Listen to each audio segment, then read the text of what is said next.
to Tamil Gospel Tabernacle channel. தானியேலின் புத்தகம் முதலாம் அதிகாரத்தை நான் பார்க்கும் பொழுது Turning to Daniel chapter 1 8ஆம் வசனத்திலே verse 8 அவனுடைய பிரதிஷ்டை, his consecration, அவனுடைய தீர்மானம், his decision. ஒரு தேவனுடைய பிள்ளையினுடைய பிரதிஷ்டை தான் அவனை ஃபர்ஸ்ட் சிங்காசனத்தினுடைய முதல் ஸ்டெப்புக்கு கொண்டு வருது. It is the consecration of a child of God which will take him to the first step to the throne. ஒரு விசுவாசி ஒரு ஊழியக்காரனுடைய பிரதிஷ்டை தான் அவனுடைய அடையாளம். It is the consecration of the servant of God and the believer which is a sign. உன் பிரதிஷ்டையை பார்த்தே உன்னை யாருன்னு கண்டுபிடிச்சிடலாம். With your consecration they can find out who you are. இரண்டாம் ராஜாக்கள் முதலாம் அதிகாரத்துல பார்க்கும் பொழுது Turning to 2 Kings chapter 1 ஒரு ராஜாவின் வேலைக்காரர்களை எலியா சந்திக்கிறான். we see Elijah met a servant of a இப்போ king. அந்த ராஜாவுடைய வேலைக்காரர்கள் திரும்பி போகிறார்கள். Now the servant of king they went back. அப்ப அந்த ராஜா கேக்குறான் அவன் பேர் என்னன்னு. Then the king asked what is his name. ரெண்டு ராஜாக்கள் 1:8ல நம்ம பார்க்கலாம். 2 Kings 1:8. அப்ப அவங்க சொல்றாங்க பேர் தெரியலன்னு. Then they said we don't know about சரி him. அவன் எப்படி இருந்தான்னு சொல்லு. Then how was he? அப்ப அவன் சொல்றான் ஒட்டக மயிர் உடைய அவன் மயிர் உடையை தரித்திருந்தான். A hairy man girt with a girdle of a வார்க்கச்சையை leather. தன் அறையில் கட்டி இருந்தான். Leather about his loins. அவனுடைய Dress தான் அவனுடைய பிரதிஷ்டை தான் இவன் யாருங்கற அடையாளத்தை சொல்லி கொடுத்தது. It was his consecration, his dress which revealed who he was. உங்களுடைய பிரதிஷ்டை என்ன? What is your consecration? ஊழியக்காரர்களுக்கு பிரதிஷ்டை இருக்கு, விசுவாசிகளுக்கு பிரதிஷ்டை இருக்கு. There's a consecration for the servants of God and believers. நான் அத கொஞ்ச நாளா பேசிட்டே வர்றேன். I have been talking about உங்க it. எத்தனை பேர் இந்த பிரதிஷ்டைகளுக்கு ஒப்பு கொடுக்கிறீங்கன்னு எனக்கு தெரியல. I don't know how many of you yield to that consecration. உங்களுடைய உணவில் ஒரு பிரதிஷ்டை இருக்கிறது. A consecration in your food உங்களுடைய habits. உடையில் ஒரு பிரதிஷ்டை இருக்கிறது. Consecration in your dressing. உங்களுடைய பேச்சில் ஒரு பிரதிஷ்டை இருக்கிறது. Consecration in your speech. உங்களுடைய படுக்கையில ஒரு பிரதிஷ்டை இருக்கிறது. Consecration in your bedding. உங்களுடைய தூக்கத்துல ஒரு பிரதிஷ்டை இருக்கிறது. Consecration in your sleep. உங்களுடைய குடிக்கிற காரியத்துல பிரதிஷ்டை இருக்கிறது. Consecration in your drink habits. இன்னும் நீ பல தீர்மானங்களை எடுக்க வேண்டியது அவசியம். And then many more consecrations you need to கண்ணுல ஒரு make. தீர்மானம் இருக்க வேண்டியிருக்கு. A covenant in your eyes. இப்படி நான் சொல்லிட்டே போவேன், இங்க யாரும் உட்கார மாட்டீங்க. And likewise if I continue nobody will sit இப்படி எல்லாம் here. யாராலங்க இருக்க முடியும்? Oh, who can be like this? உங்களுடைய அழைப்புக்கேற்ற பிரதிஷ்டையை மட்டும் நீங்க தீர்மானித்துக் But கொள்ளுங்க. you just decide a consecration according to your calling. இந்த பிரதிஷ்டைன்னு சொன்ன உடனே புருஷன் மனைவியா இருக்கிறவங்க ஒருத்தருக்கு ஒருத்தர் பேசி தான் ஒரு பிரதிஷ்டையை எடுக்கணும். When we say that consecration, husband and wife should speak to one another and make the ஏன்னா consecration. ஒருத்தருக்கு ஒருத்தர் அடிமை. Because they are servants to one இவங்க another. அவங்களுக்கு அதிகாரி, அவங்க இவங்களுக்கு அதிகாரி. And this man is all lord over him and she is lord over her. யோபு 31:1 பார்க்கும் பொழுது When we see Job 31:1, தன்னுடைய கண்களோடு அவன் உடன்படிக்கை பண்ணினான் என்று வேதம் சொல்லுகிறது. the word of God says he made a covenant with his eyes. சங்கீதம் 17:3 என்ன சொல்லுகிறது? Psalm 17:3 what does it say? என் வாய் மீறாதபடி நான் தீர்மானம் பண்ணினேன் என்று சொல்லி இருக்கிறது. I have made a decision that my tongue transgress not. தானியேல் 1:8 என்ன சொல்லுகிறது? Daniel 1:8 what does it say? ராஜ போஜனத்தினால் என்னை தீட்டுப்படுத்த மாட்டேன் என்று தீர்மானம் பண்ணுகிறான். He purposed that he would not defile himself with the king's meat. 132ஆம் சங்கீதம் ஒரு 5 வசனங்களை பார்க்கும் பொழுது Psalm 132 the first 5 verses. அங்கே வேதம் என்ன சொல்லுகிறது? தாவீது என்ன சொல்லுகிறான்? What does David and the word of God say? யாக்கோபின் வல்லவருக்கு ஒரு வாசஸ்தலத்தை காணும் மட்டும் என் படுக்கையாகிய கட்டிலில் நான் ஏறுவதில்லை, என் கண்களுக்கும் என்னுடைய நித்திரையும் உறக்கத்தையும் நான் வரவிடுவதில்லை. He says, I will not come into the tabernacle of my house, nor go up unto my bed, and does no sleep to mine eyes or slumber to mine eyelids, until I find out a place for the Lord. ஒவ்வொரு தேவனுடைய பிள்ளைகளும் இப்படி சில பிரதிஷ்டைகளை பண்ண வேண்டியிருக்கிறது. Every child of God need to make such a உன்னுடைய consecration. பேச்சில பிரதிஷ்டை இருக்கணும். A consecration in your உன்னுடைய words, சாப்பாட்டுல பிரதிஷ்டை இருக்கணும். consecration in your food உன்னுடைய habits, Dressல பிரதிஷ்டை இருக்கணும். consecration in your உன்னுடைய dressing, கண்ணுல பிரதிஷ்டை இருக்கணும். consecration in your உன்னுடைய eyes, தூக்கத்துல பிரதிஷ்டை இருக்கணும். consecration in your sleep, உன்னுடைய படுக்கையில் பிரதிஷ்டை and இருக்கணும். consecration in your bed. அடுத்து நான் யாருக்கும் இடரலாய் இருக்க மாட்டேன் என்று ஒரு தீர்மானம் நீங்கள் பண்ண வேண்டும். Nextly, you make a decision that I will not be an offense to anyone. இந்த பாயிண்ட் நீங்க புரிந்து கொள்ளுங்கள். And understand this point. நீங்களும் யாருக்கு இடரலா இருக்க கூடாது, யாரு நிமித்தமும் நீங்களும் இடறக் கூடாது. You should not be an offense to anyone, neither should you be offended because of others. சத்தியத்தை நீங்கள் சரியான விதத்தில் விளங்கிக் கொள்ள வேண்டும். Understand the truth in a proper sense. ரோமர் 14:13 பார்க்கும் பொழுது Turning to Romans 14:13. ஒருவனும் தன் சகோதரனுக்கு முன்பாக anyone before his brother தடுக்களையும் இடரலையும் போடலாகாது என்றே தீர்மானித்துக் கொள்ளுங்கள். make a decision that he put no stumbling block or an occasion. ஒருத்தனுக்கு இடரலா நான் வாழ மாட்டேன், என்னுடைய பேச்சோ பிரசங்கமோ நடவடிக்கைகளோ சிரிப்போ பழக்கம் எதுவுமே இடரலா இருக்க கூடாது. my life or smile or walk or deed will not be an offense to others. நீங்க தானியேல் ஒரு பிரதிஷ்டை பண்ணானே ராஜபோஜனம் சாப்பிடல, மத்ததெல்லாம் சாப்பிட்டான், நல்லா பருப்பு கறி எல்லாம் சாப்பிட்டான், நம்ம பிராமின் மாதிரி சாப்பிட்டுக்கலாம், இத நான் பேச வரல. I am not coming to speak about the decision of Daniel that he did not defile himself with the king's meat, but you can eat all other pulses. உன்னுடைய ஜீவியத்துல ஒரு பிரதிஷ்டை அவசியம். You essentially need a consecration. அதுதான் first அவனை சிங்காசனத்துக்கு divert பண்ணது. That is simply the first step of diversion to the throne. அதுவரைக்கும் அவன் அடிமைதான். Till then a slave. அந்த அடிமை சிங்காசனத்துக்கு டர்ன் பண்றான்னா அவனுடைய டர்னிங் ஃபர்ஸ்ட் பாயிண்ட் அதுதான். That is the first turning point for a slave to the throne. இதுதான் ராஜாவுக்கு முன்னால அவன முகக்கலையா கொண்டு போய் நிப்பாட்டிச்சு. And that made him to stand with a good countenance before the king. இத பார்த்து தான் அந்த பிரதானிகள் எல்லாம் ஆச்சரியப்பட்டாங்க. Looking at that, the eunuchs were surprised. இவனுக்குள்ள ஏதோ ஒரு சக்தி இருக்கு. There is some power in this உன்னுடைய man. பிரதிஷ்டை தான் உன்னுடைய பலன். Your consecration is your strength. சிம்சோனுக்கு அந்த பிரதிஷ்டை தான் பலன். அது போய்ட்டா அவன் குரங்கு. For Samson, the consecration was the strength. Other than that, he was an ape. அப்படிதானே? Is it not? அவனை வேடிக்கை பொருளாய் மாற்றினார்கள்னு சொல்லி இருக்கு. யாரை வேடிக்கை பொருளா மாத்துவான்? குரங்கு தான் வேடிக்கை காட்டும். It is said he was but a gazing stock, only the monkeys are made like that. அருமையானவர்களே, நம்முடைய ஜீவியத்திலே பிரதிஷ்டையை ஒருபோதும் விட்டுற கூடாது. Beloved, never lose consecration. உங்களுடைய பைபிள் படிக்கிறதுல இருந்து ஒவ்வொரு ஸ்டெப்லயும் ஒரு பிரதிஷ்டை வச்சுக்கிட்டே வரணும். Right from the habit of Bible reading, in every step you need to have a consecration. சங்கீதம் 55 பார்க்கும் பொழுது Turning to Psalm 55. பலியினால் என்னோடு கூட உடன்படிக்கை பண்ணின என்னுடைய பரிசுத்தவான்களை கூட்டி சேருங்கள் என்பார். And he will say, gather my saints unto me, those that have made a covenant with me by sacrifice. இரண்டாவது அவனை சிங்காசனத்துக்கு டர்ன் பண்ண அடுத்த பாயிண்ட் என்ன? The second point of turning in his Daniel life. 2ஆம் அதிகாரம் 6ஆம் வசனத்தை பார்க்கும் பொழுது Daniel 2:6. 2:16 பார்க்கும் பொழுது 2:16. அங்கே அவன் ஜெபிக்க தவணை கேட்டு வெளியே வருகிறான். Here he asked for an occasion to pray and came out. அவனுடைய prayer life, His prayer life. ஒரு மனிதனை சிங்காசனத்துக்கு அடிமைத்தனத்திலிருந்து தேவனுக்கு அடிமையாய் மாறின ஒரு குப்பையில கிடக்கிற ஒரு மனுஷனை சிங்காசனத்துக்கு கொண்டு போகணும்னா முதலாவது பிரதிஷ்டை, இரண்டாவது prayer life. A man who is found in the dust, if he has to be taken up to the throne, first thing is the life of consecration, secondly the life of prayer. பிரேயர்ன உடனே என் மனைவி பயங்கரமா எனக்காக ஜெபம் பண்ணுவாங்கன்னு சொல்லிட்டு இவர் புருஷர் படுத்துக்குவாரு. When he has said about that, the husband will lie down saying, my wife is praying for me. அந்த பிரேயர்ல நீ சாவாம பிழைச்சிட்டு வருவே தவிர நித்திய ஜீவனை நீ வாங்க முடியாது. By that prayer you will live without dying, but you cannot inherit everlasting life. எங்க அம்மா எனக்காக பயங்கரமா ஜெபம் பண்ணுவாங்க. My mother is praying for me. அந்த அம்மா பயங்கரமா ஜெபம் பண்றதுனால உனக்கு வேலை கிடைக்குது, வாழ்க்கை கிடைக்குது, நல்ல சந்தோஷமா இருக்கற. ஆனா நித்திய வாழ்வு கிடைக்காது. It is because of that you are employed, you have a good life, but not everlasting life. தமிழ்ல சொல்லுவாங்க வாயும் வயிறும் தனிதான். In Tamil they used to say, mouth and stomach are உன்னுடைய separate. தனிப்பட்ட ஜெப ஜீவியம் எப்படி இருக்கு? But how is yours individual prayer life? உனக்குன்னு ஒரு பிரேயர் டைம் வச்சுக்க. You have a personal prayer நீ time. பெரிய ஐஏஎஸ் கலெக்டரா கூட இருந்துக்கங்க. You may be IAS or collector. நான் ஒரு ஜெயில் சூப்பரண்ட் ஒரு இடத்துல பார்க்க போனேன். I visited a jail superintendent நான் once. ரொம்ப சின்ன பிரதர், அசிஸ்டன்ட் தான் நான் ஊழியத்துல இருக்கிறேன். Then I was an assistant in the ministry. அவர் யாராவது ஒரு ஊழியக்காரங்க வந்தா நான் இந்த ஆஃபரிங்க கொடுத்துருவேன், எனக்கு டைம் இல்லையேன்னு சொன்னாரு. உடனே பெரியவர் என்னை அனுப்பிட்டார்.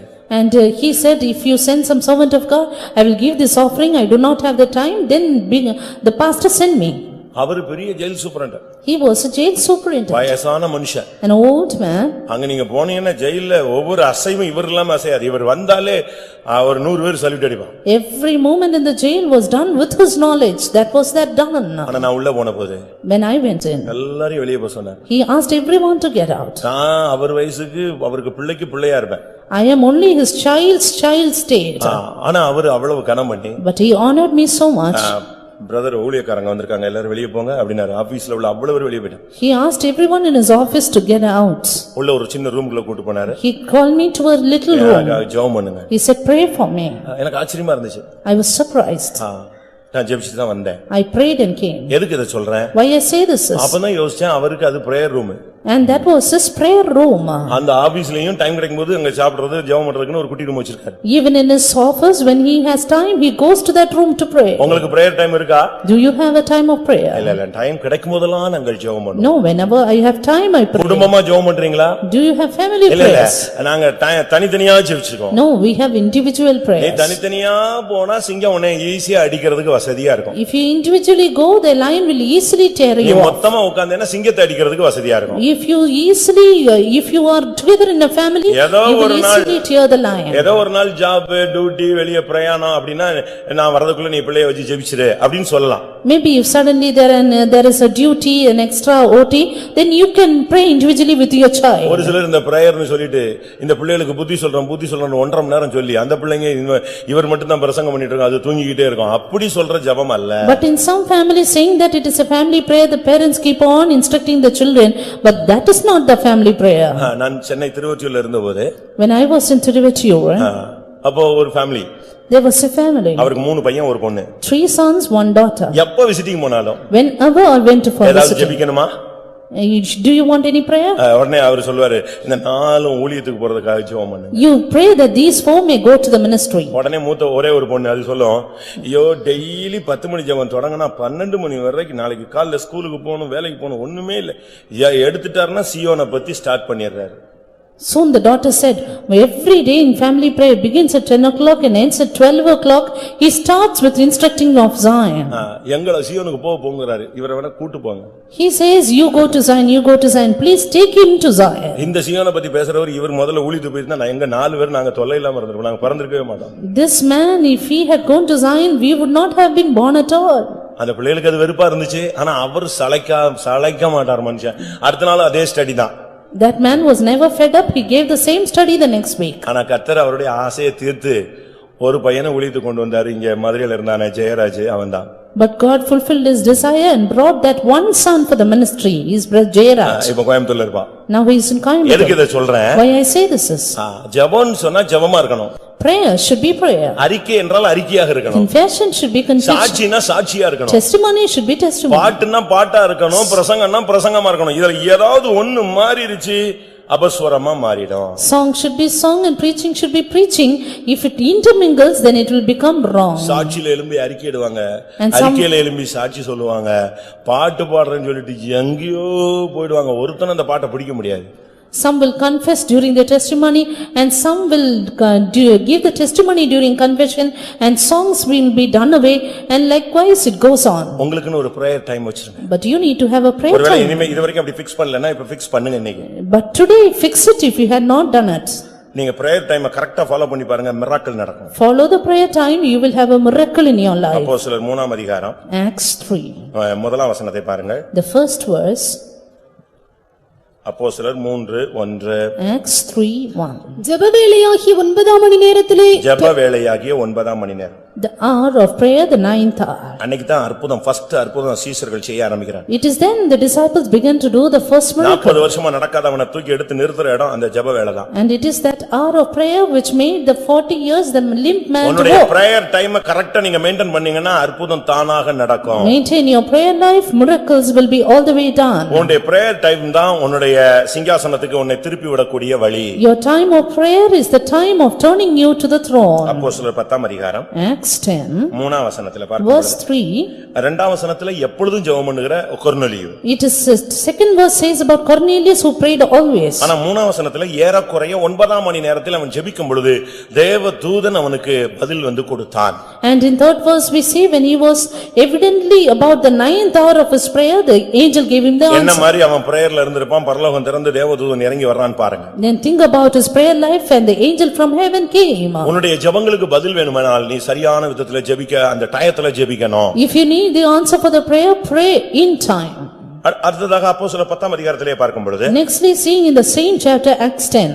9ஆம் வசனத்திலே பார்க்கும் பொழுது Verse 9. பேதுரு 6ஆம் மணி நேரத்திலே ஜெபம் பண்ணி கொண்டிருந்தான். Peter was about praying in the 6th hour. அவனுடைய டைம் பிரேயர் டைம் வந்து 6ஆம் மணி நேரம். Peter's prayer time was 6th hour. காமனா இஸ்ரவேலுடைய எல்லாருடைய பிரேயர் டைம் 9ஆம் மணி நேரம். Ordinary Israelites they pray in the 9th hour. இந்த 6ஆம் மணி நேரத்திலே ஜெபிக்கும் பொழுதுதான் வானம் திறந்தது, ஞானதிஷ்டி அடைந்தான், அவனுக்கு தேவனுடைய சித்தம் வெளிப்படுத்தப்பட்டது. But Peter prayed the 6th hour, there was a trance, heaven opened and plan of God was revealed. அப்ப உங்களுடைய வாழ்க்கையில அற்புதங்கள் நடக்கணும், வானம் திறக்கணும், தேவதூதர்கள் உங்களோடு இடைப்படணும், இப்படிப்பட்ட ஆசைகள் எல்லாம் உங்களுக்கு இருக்குன்னு சொன்னா நீங்க சிங்காசனத்துக்கு போகணும்னு சொன்னா பிரதிஷ்டையோடு ஜெபம் தேவை.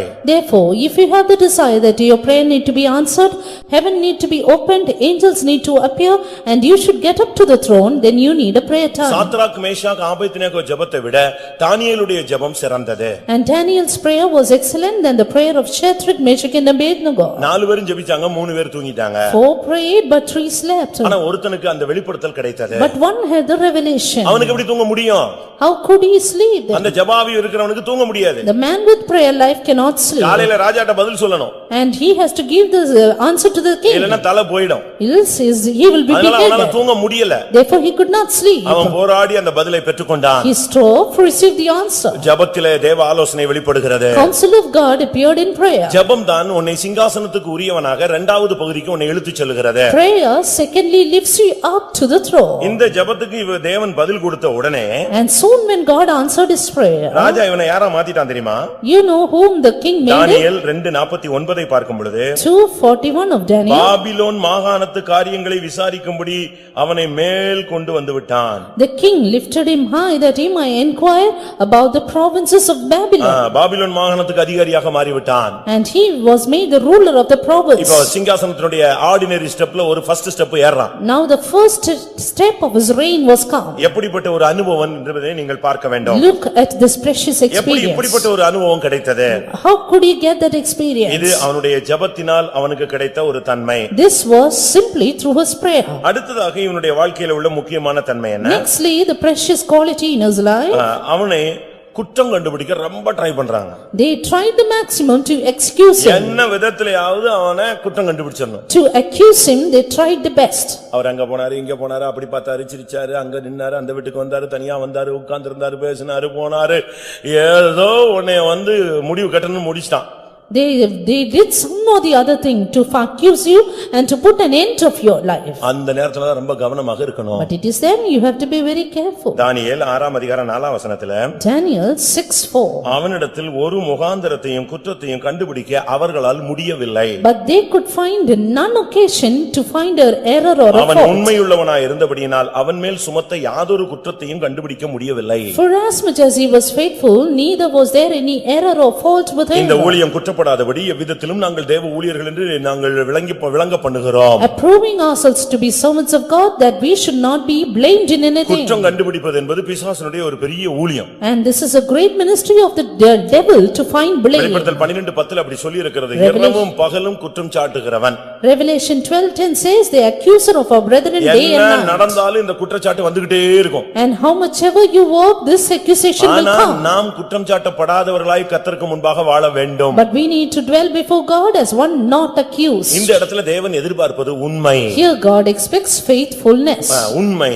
Faithfulness. வெளிப்படுத்தல் 17:14 பார்க்கும் பொழுது Revelation 17:14 says, அவரோடு இருக்கிறவர்கள் அழைக்கப்பட்டவர்களும் உண்மை தெரிந்து கொள்ளப்பட்டவர்களும் உண்மையுள்ளவர்களுமாய் இருக்கிறார்கள். And they that with him are called and chosen and faithful. அவர்கள் ராஜாதி ராஜாவோடு இருப்பார்கள். And they shall be with the King of Kings. ஒரு சிலர் தங்க காரியத்தில் உண்மை இருப்பாங்க மத்தவங்க காரியத்தில் அவன் எக்கடு எனக்கண்ணே அப்படினு சொல்லிடுவாங்க. Some are faithful in their own matter but not in others. அப்படி அல்ல. Not like that. யார் காரியத்திலும் நீ உண்மையா இருக்கணும். You need to be faithful in every matter. இல்ல ஆவிக்குரிய காரியத்தில் நாங்க உண்மையா இருப்போம். உலகத்தை பத்தி எங்களுக்கு கவலை இல்ல. No, we are not worried about the world, but we will be faithful in spiritual matters, some say. லூக்கா 16, 10, 11, 12 மூன்று வசனங்களை பார்க்கும் பொழுது Luke 16, 10, 11 and 12. கொஞ்சத்தில் உண்மை. Faithful in few things. 11 உலகப் பொருட்களில் உண்மை. Faithful in worldly things. 12 வேறொருவன் காரியத்தில் உண்மை. And faithful in another matters. மத்தவங்க காரியத்துல நீ உண்மையா இருக்கணும். You need to be faithful in உலக others. காரியத்திலயும் உண்மையா You இருக்கணும். need to be faithful in worldly உனக்கு things. தேவன் கொஞ்சம் தான் கொடுத்தாருன்னா அதுலயும் உண்மையா இருக்கணும். God has given you little, be faithful in it. உனக்கு கர்த்தர் 15,000 கொடுத்தாதான் நீ 1,500 காணிக்க கொடுக்கணும். 150 கொடுத்ததுல நானே சோத்துக்கு வழி இல்லையே நான் எப்படி 15 ரூபாய் கொடுப்பதுன்னு நீ கணக்கு போட்டீனா அந்த 150 அடுத்த நாள் 15 ரூபாயா மாறிடும். திருப்பி நீ 1 ரூபாய் கூட கொடுக்க முடியாது. If you are going to give the account saying, if God gives me 15,000 only, I can give 1,500, and if you keep on saying the account that and reducing your number, then God cannot do anything for you. இப்போ ஒரு trend Pentecostal லைஃப்ல வந்திருக்கு. Now a new Pentecostal trend is come up. எப்படின்னா What is it? எல்லாம் வசதியா இருக்காங்க. They are all well off. நீங்க அங்க போய் பாருங்க நல்ல வெல் செட்டில் ஆயிருக்காங்க. You go there and see they are அதனால well நம்ம settled. இல்லாதவங்களுக்கு அனுப்புவோம். But let us send to those who have not. நான் சொல்றது இது தப்புன்னு நான் சொல்ல வரல. I don't say it is wrong. நீ செய்ய வேண்டியதை செஞ்சுட்டு இல்லாதவங்களையும் கவனிக்கணும். அதுதான் Bible. But first of all do that which you ought to and then look after the needy ones. திடீர்னு டைவர்ட் ஆயிட்டாரே காணிக்கையில அப்படின்னு நீங்க யோசிச்சிர கூடாது. Don't think pastor is diverting to the offerings. உண்மையை பத்தி பேசணும்னு ஆசைப்படுறேன். I want desire to speak about faithfulness. faithfulness. உபாகமம் 12ஆம் அதிகாரம் 12 13 14 வசனத்துல பார்க்கும் பொழுது Deuteronomy 12 and 13. 13 and 14. கண்ட இடமெல்லாம் உன் சர்வாங்க தகன பலியை செலுத்தாதே. Take heed that thou offer not thy burnt offering in every place. எச்சரிக்கையாயிரு. Beware. உன் கோத்திரங்களில் ஒன்றில் கர்த்தர் தெரிந்து கொள்ளும் இடத்தில் மாத்திரம் உன் சர்வாங்க தகன பலியை செலுத்துவாயாக. Offer thy burnt offering in the place which the Lord shall choose in one of thy tribes. அந்த இடத்துல பண்ற பிரசங்கத்துக்கு கற்பிக்கிற காரியங்களுக்கு நீ கீழ்ப்படிந்து செயல்படுத்தினால் போதுமானது. And it is enough that there thou shall obey the commands that I command thee. உன்னுடைய ஜீவிதத்துல உண்மையை தெய்வம் எதிர்பார்க்கிறார். And God expects faithfulness in your கொஞ்சத்திலும் lives. உண்மை, அநேகத்திலும் உண்மை. Faithful in little, faithful in many. பேச்சில, பார்வையில, செயல்ல, சிந்தையில, சிரிப்புல, வாழ்க்கையில ஒவ்வொரு பகுதியிலும் உண்மை தேவை. You need faithfulness in your sight, work, deed, behavior and every aspect. இதுதான் அடுத்தவனை சிங்காசனத்துக்கு டாப்புக்கு கொண்டு போறதுக்கு வசதியா இருந்தது. This was convenient that he might be lifted up to the throne. இந்த லெவலுக்கு வரும் பொழுது அவன் ஃபர்ஸ்ட் ஸ்டெப்புக்கு வந்துறான். When he came to this throne, he came to the first step. இந்த ஸ்டெப்ல வரும் பொழுது தான் தானியேல் 6ஆம் அதிகாரம் 3ஆம் வசனத்துல பார்க்கும் பொழுது At this step, when we see in Daniel அவனை 6:3, ராஜ்யம் முழுமைக்கும் அதிகாரியாக ஏற்படுத்த ராஜா நினைத்தான். we see the king thought to express him as the king Daniel over all the realm. தானியேல் 5:16 பார்க்கும் பொழுது Daniel 5:16, மூன்றாவது அதிகாரியாக மாற்றுவான்னு சொன்னா he was made the third மூன்றாம் அதிபதி.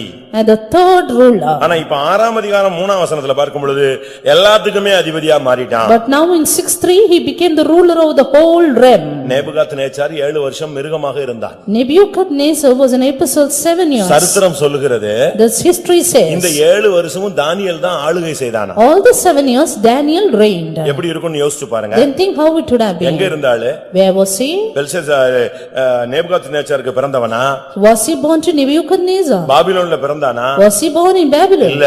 No. அவன் அடிமை. But he was a யாருக்கு captive. அடிமை? To whom? தேவனுக்கு அடிமை. A servant to God. அது அவனை பிரதிஷ்டைக்குள்ள கொண்டு வந்தது. Brought him into அது consecration. அவனுடைய ஜெப ஜீவியத்தை வளர்ச்சி அடைய வைத்தது. Made his prayer life to அவன் grow. குற்றமில்லாதவன் உண்மையுள்ளவனாய் மாறினான். He became a faithful man. இப்ப எப்படி அவனை அந்த சிங்காசனத்துக்கு கொண்டு வர்றாருன்னு பாருங்க. Now see how he was lifted to the உன்னுடைய throne. உண்மை ராஜ்யம் முழுமைக்கு உன்னை மேன்மையாக மாற்றுகிறது. Your faithfulness will lift you up to the இப்ப throne. இவனை தூக்கி சிங்கக்கேபில போடுறாங்க. And now they put him in the den of lions. ஆனா அங்கிருந்து எப்படி தப்பிட்டான்? And from there how did he escape? அதுக்கு காரணம் என்ன? Reason. அவனுடைய worship. His worship. நீ இடைவிடாமல் தானியேல் 6:20 21 22 வரைக்கும் பார்க்கும் பொழுது Daniel 6:20 to 22. ராஜா வந்து சொல்றாரு, The king said, ஜீவனுள்ள தேவனுடைய தாசனே, இடைவிடாமல் நீ ஆராதிக்கிற தேவன் உன்னை சிங்கங்களின் வாய்க்கு தப்புவிக்க வல்லவராய் இருந்தாரா? O Daniel, servant of the living God, is thy God whom thou servest continually, able to deliver thee from the lions. எழும்பும்போதும் ஸ்தோத்திரம் ஸ்தோத்திரம் சொல்லிட்டு இருந்தியே, படுக்கும்போதும் இயேசுவே இயேசுவேன்னு சொன்னியே, நடக்கும்போதும் உட்காரும்போதும் எப்பொழுதும் இயேசு இயேசுன்னு சொன்னியே, உனக்கு அந்த தேவன் உனக்கு உதவி செய்ய வல்லவராய் இருந்தாரா? You said Jesus, Jesus when you rose up. You said Jesus when you walked. You said Jesus when you went to bed. And was he able to deliver you from the lions? அவன் சொல்றான், ஆம் ராஜாவே. He said, O நான் king, இடைவிடாமல் ஆராதிக்கிற தேவன் எங்களுடைய தேவன் சிங்கங்களின் வாய்களை கட்டி போட்டார். my God whom I serve continually had shut the lions' mouth. உன்னுடைய வாழ்க்கையில உன்னுடைய ஆராதனை ரொம்ப முக்கியம். Your worship is much important. அதனாலதான் நம்ம நம்முடைய சர்வீஸ்ல எல்லாம் worship ஒரு half an hour ஆவது நடத்துறோம். ஆனா நம்ம ஆளுங்க என்ன செய்வாங்க, அது முடிஞ்ச பிறகு தான் மெல்ல வருவாங்க. That's why we conduct at least half an hour worship in our services. Our people, they come late after that. அந்த worshipக்கு நீ வந்துட்டேன்னு சொன்னா, worship பண்ணிட்டேன்னு சொன்னா, சிங்கங்களின் வாயை கட்டுவாரு, அக்கினி ஜுவாலை உன்மேல் பற்றாது. But if you attend the worship, then he will shut the mouth of the lions and flaming fire will not kindle upon you. உன்னுடைய வாழ்க்கைக்கு விரோதமான சிங்கம் 1000 வரட்டும், எல்லாத்தையும் கட்டிடுவார். There may be 1000 lions against your life, but he will shut it all. தானியேல் வந்து சர்ச்சில் fan போட்டு அழகா நேரா வந்து உட்கார்ந்தா முழங்கால் போட்டு தான் ஆவில ரொம்ப வரல, ரோட்ல விட்டா கூட அழகா worship பண்ணுவான். Daniel did not straight come into the church under the fan and worship God, but he was on knees even in the road. ரோட்ல ஆடிட்டான்னு பார்த்து அவன் மனைவி வந்து சொன்னா, கேவலமா இருக்கு இப்படி போட்டு ஆடிட்டு இருக்க ரோட்ல. And David, when he danced in the road, even his wife mocked at him. அவன் என்ன சொன்னா, தெரியாம ஆடிட்டேன், இனிமே நான் ஒழுங்கா ட்ரெஸ் பண்ணிட்டேன், ஒழுங்கா அப்படியே மரியாதையா வந்துடுறேன் அப்படியே சொன்னா. But did he say, I did it unknowingly? அவன் சொன்னா, நான் நீசன். He said, I am wild. ஆடு மேய்ச்சிட்டு இருந்தேன். I was after the உங்க sheep. அப்பாவை தள்ளிட்டு என்னை சிங்காசனத்துல வச்சிருக்காரு, நான் எப்படி ரோட்ல சும்மா வருவேன், பெட்டி வரும்போது இன்னும் ஆடுவேன் இன்னும் பாடுவேன். But the Lord has rejected your father and took me to the throne. Therefore I will be more base, more vile. நல்ல நெடுமுழங்கால் நீங்க நில்லுங்க. அது ஒரு அருமையான எக்சர்சைஸ். நல்ல கை தட்டு. அது ஒரு எக்சர்சைஸ். நல்ல கை வைத்து இத விட்டு சும்மா காலையில எந்திரிச்சு டாக்டர் நடக்க சொன்னான்ட்டு 3 கிலோமீட்டர் நடந்து குப்புற விழுந்து எழும்பி கோதுமையை சாப்பிட வேண்டாம். 1 மணி நேரம் வொர்ஷிப் பண்ணு. சுகர் வருதா போகுதான்னு பாரு. Stand on your knees, clap your hands, lift up your hands and see how your health is, how your diabetes is. And you need not follow the doctor's instructions. முழங்கால்ல நிக்கணும். You should be on knees. கைகளை உயர்த்தணும். You should lift up your hands. உன் பரிசுத்த கைகளை உயர்த்தி நீ ஜெபம் பண்ணு. உன்னுடைய கைகள் உயர்த்தப்பட்டால் ஜெயம் இல்லாமல் தோல்வி வரவே வராது. Lift up your hands and pray and never defeat, only victory will come. மோசே கைகளை உயர்த்தின பொழுது அமலேக்கியரை ஜெயித்துக் கொண்டிருந்தார்கள். Moses lifted up, stayed his hands and Amalekites மோசே கை கீழே விழுந்தது, அமலேக்கியர் மேற்கொண்டார்கள். When his hands fell down, Amalekites prevailed. Time வரும்போது அந்த பிரசங்கத்துக்கு போறேன். But when time comes, I'll go to that message. தானியேலை சிங்காசனத்துக்கு கொண்டு வந்த 4 அனுபவங்கள். But the 4 experiences which took Daniel to the throne. ஒன்றவன் தேவனுக்கு அடிமையானவன். One servant to God. அப்படினால் அவனுடைய வாழ்க்கையில பிரதிஷ்டை இருந்தது. Therefore he had consecration. அவனுக்குள்ள ஜெபம் இருந்தது. Prayer in him. அவனுக்குள்ள உண்மை இருந்தது. Faithfulness in him. அவனுக்குள்ள worship இருந்தது. And worship in him. அடுத்ததாக எஸ்தர் 10ஆம் அதிகாரம். Nextly Esther chapter 10. 3ஆம் வசனத்தை பார்க்கும். Verse 3. யூதனாகிய மொர்தெகாய் ராஜாவாகிய அகாஸ்வேருக்கு இரண்டாவது ஆனவனும் யூதருக்குள் பெரியவனும் தன் திரளான சகோதரருக்கு பிரியமானவனுமாய் இருந்ததுமன்றி தன் ஜனங்களுடைய நன்மையை நாடி தன் குலத்தாருக்கெல்லாம் சமாதானம் உண்டாக பேசுகிறவனுமாய் இருந்தான்.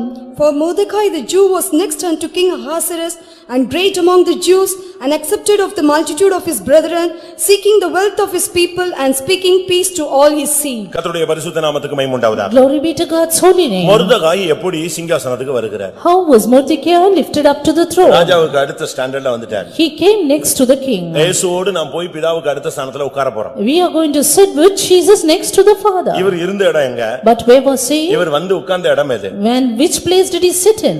மொர்தெகாய்னு சொன்னா பைபிள் அர்த்தம் சிறிய மனிதன்.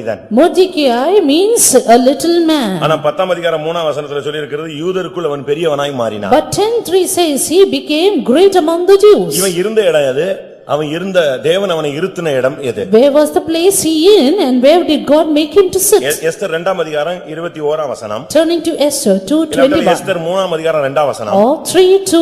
இவைகளை பார்க்கும் பொழுது வாசலில் இருந்தவன். He was but in the gates. வாயில் காப்பவன். And he was keeping the charge of the gate. ஒருத்தன் வந்தா கதவை திறக்கணும்.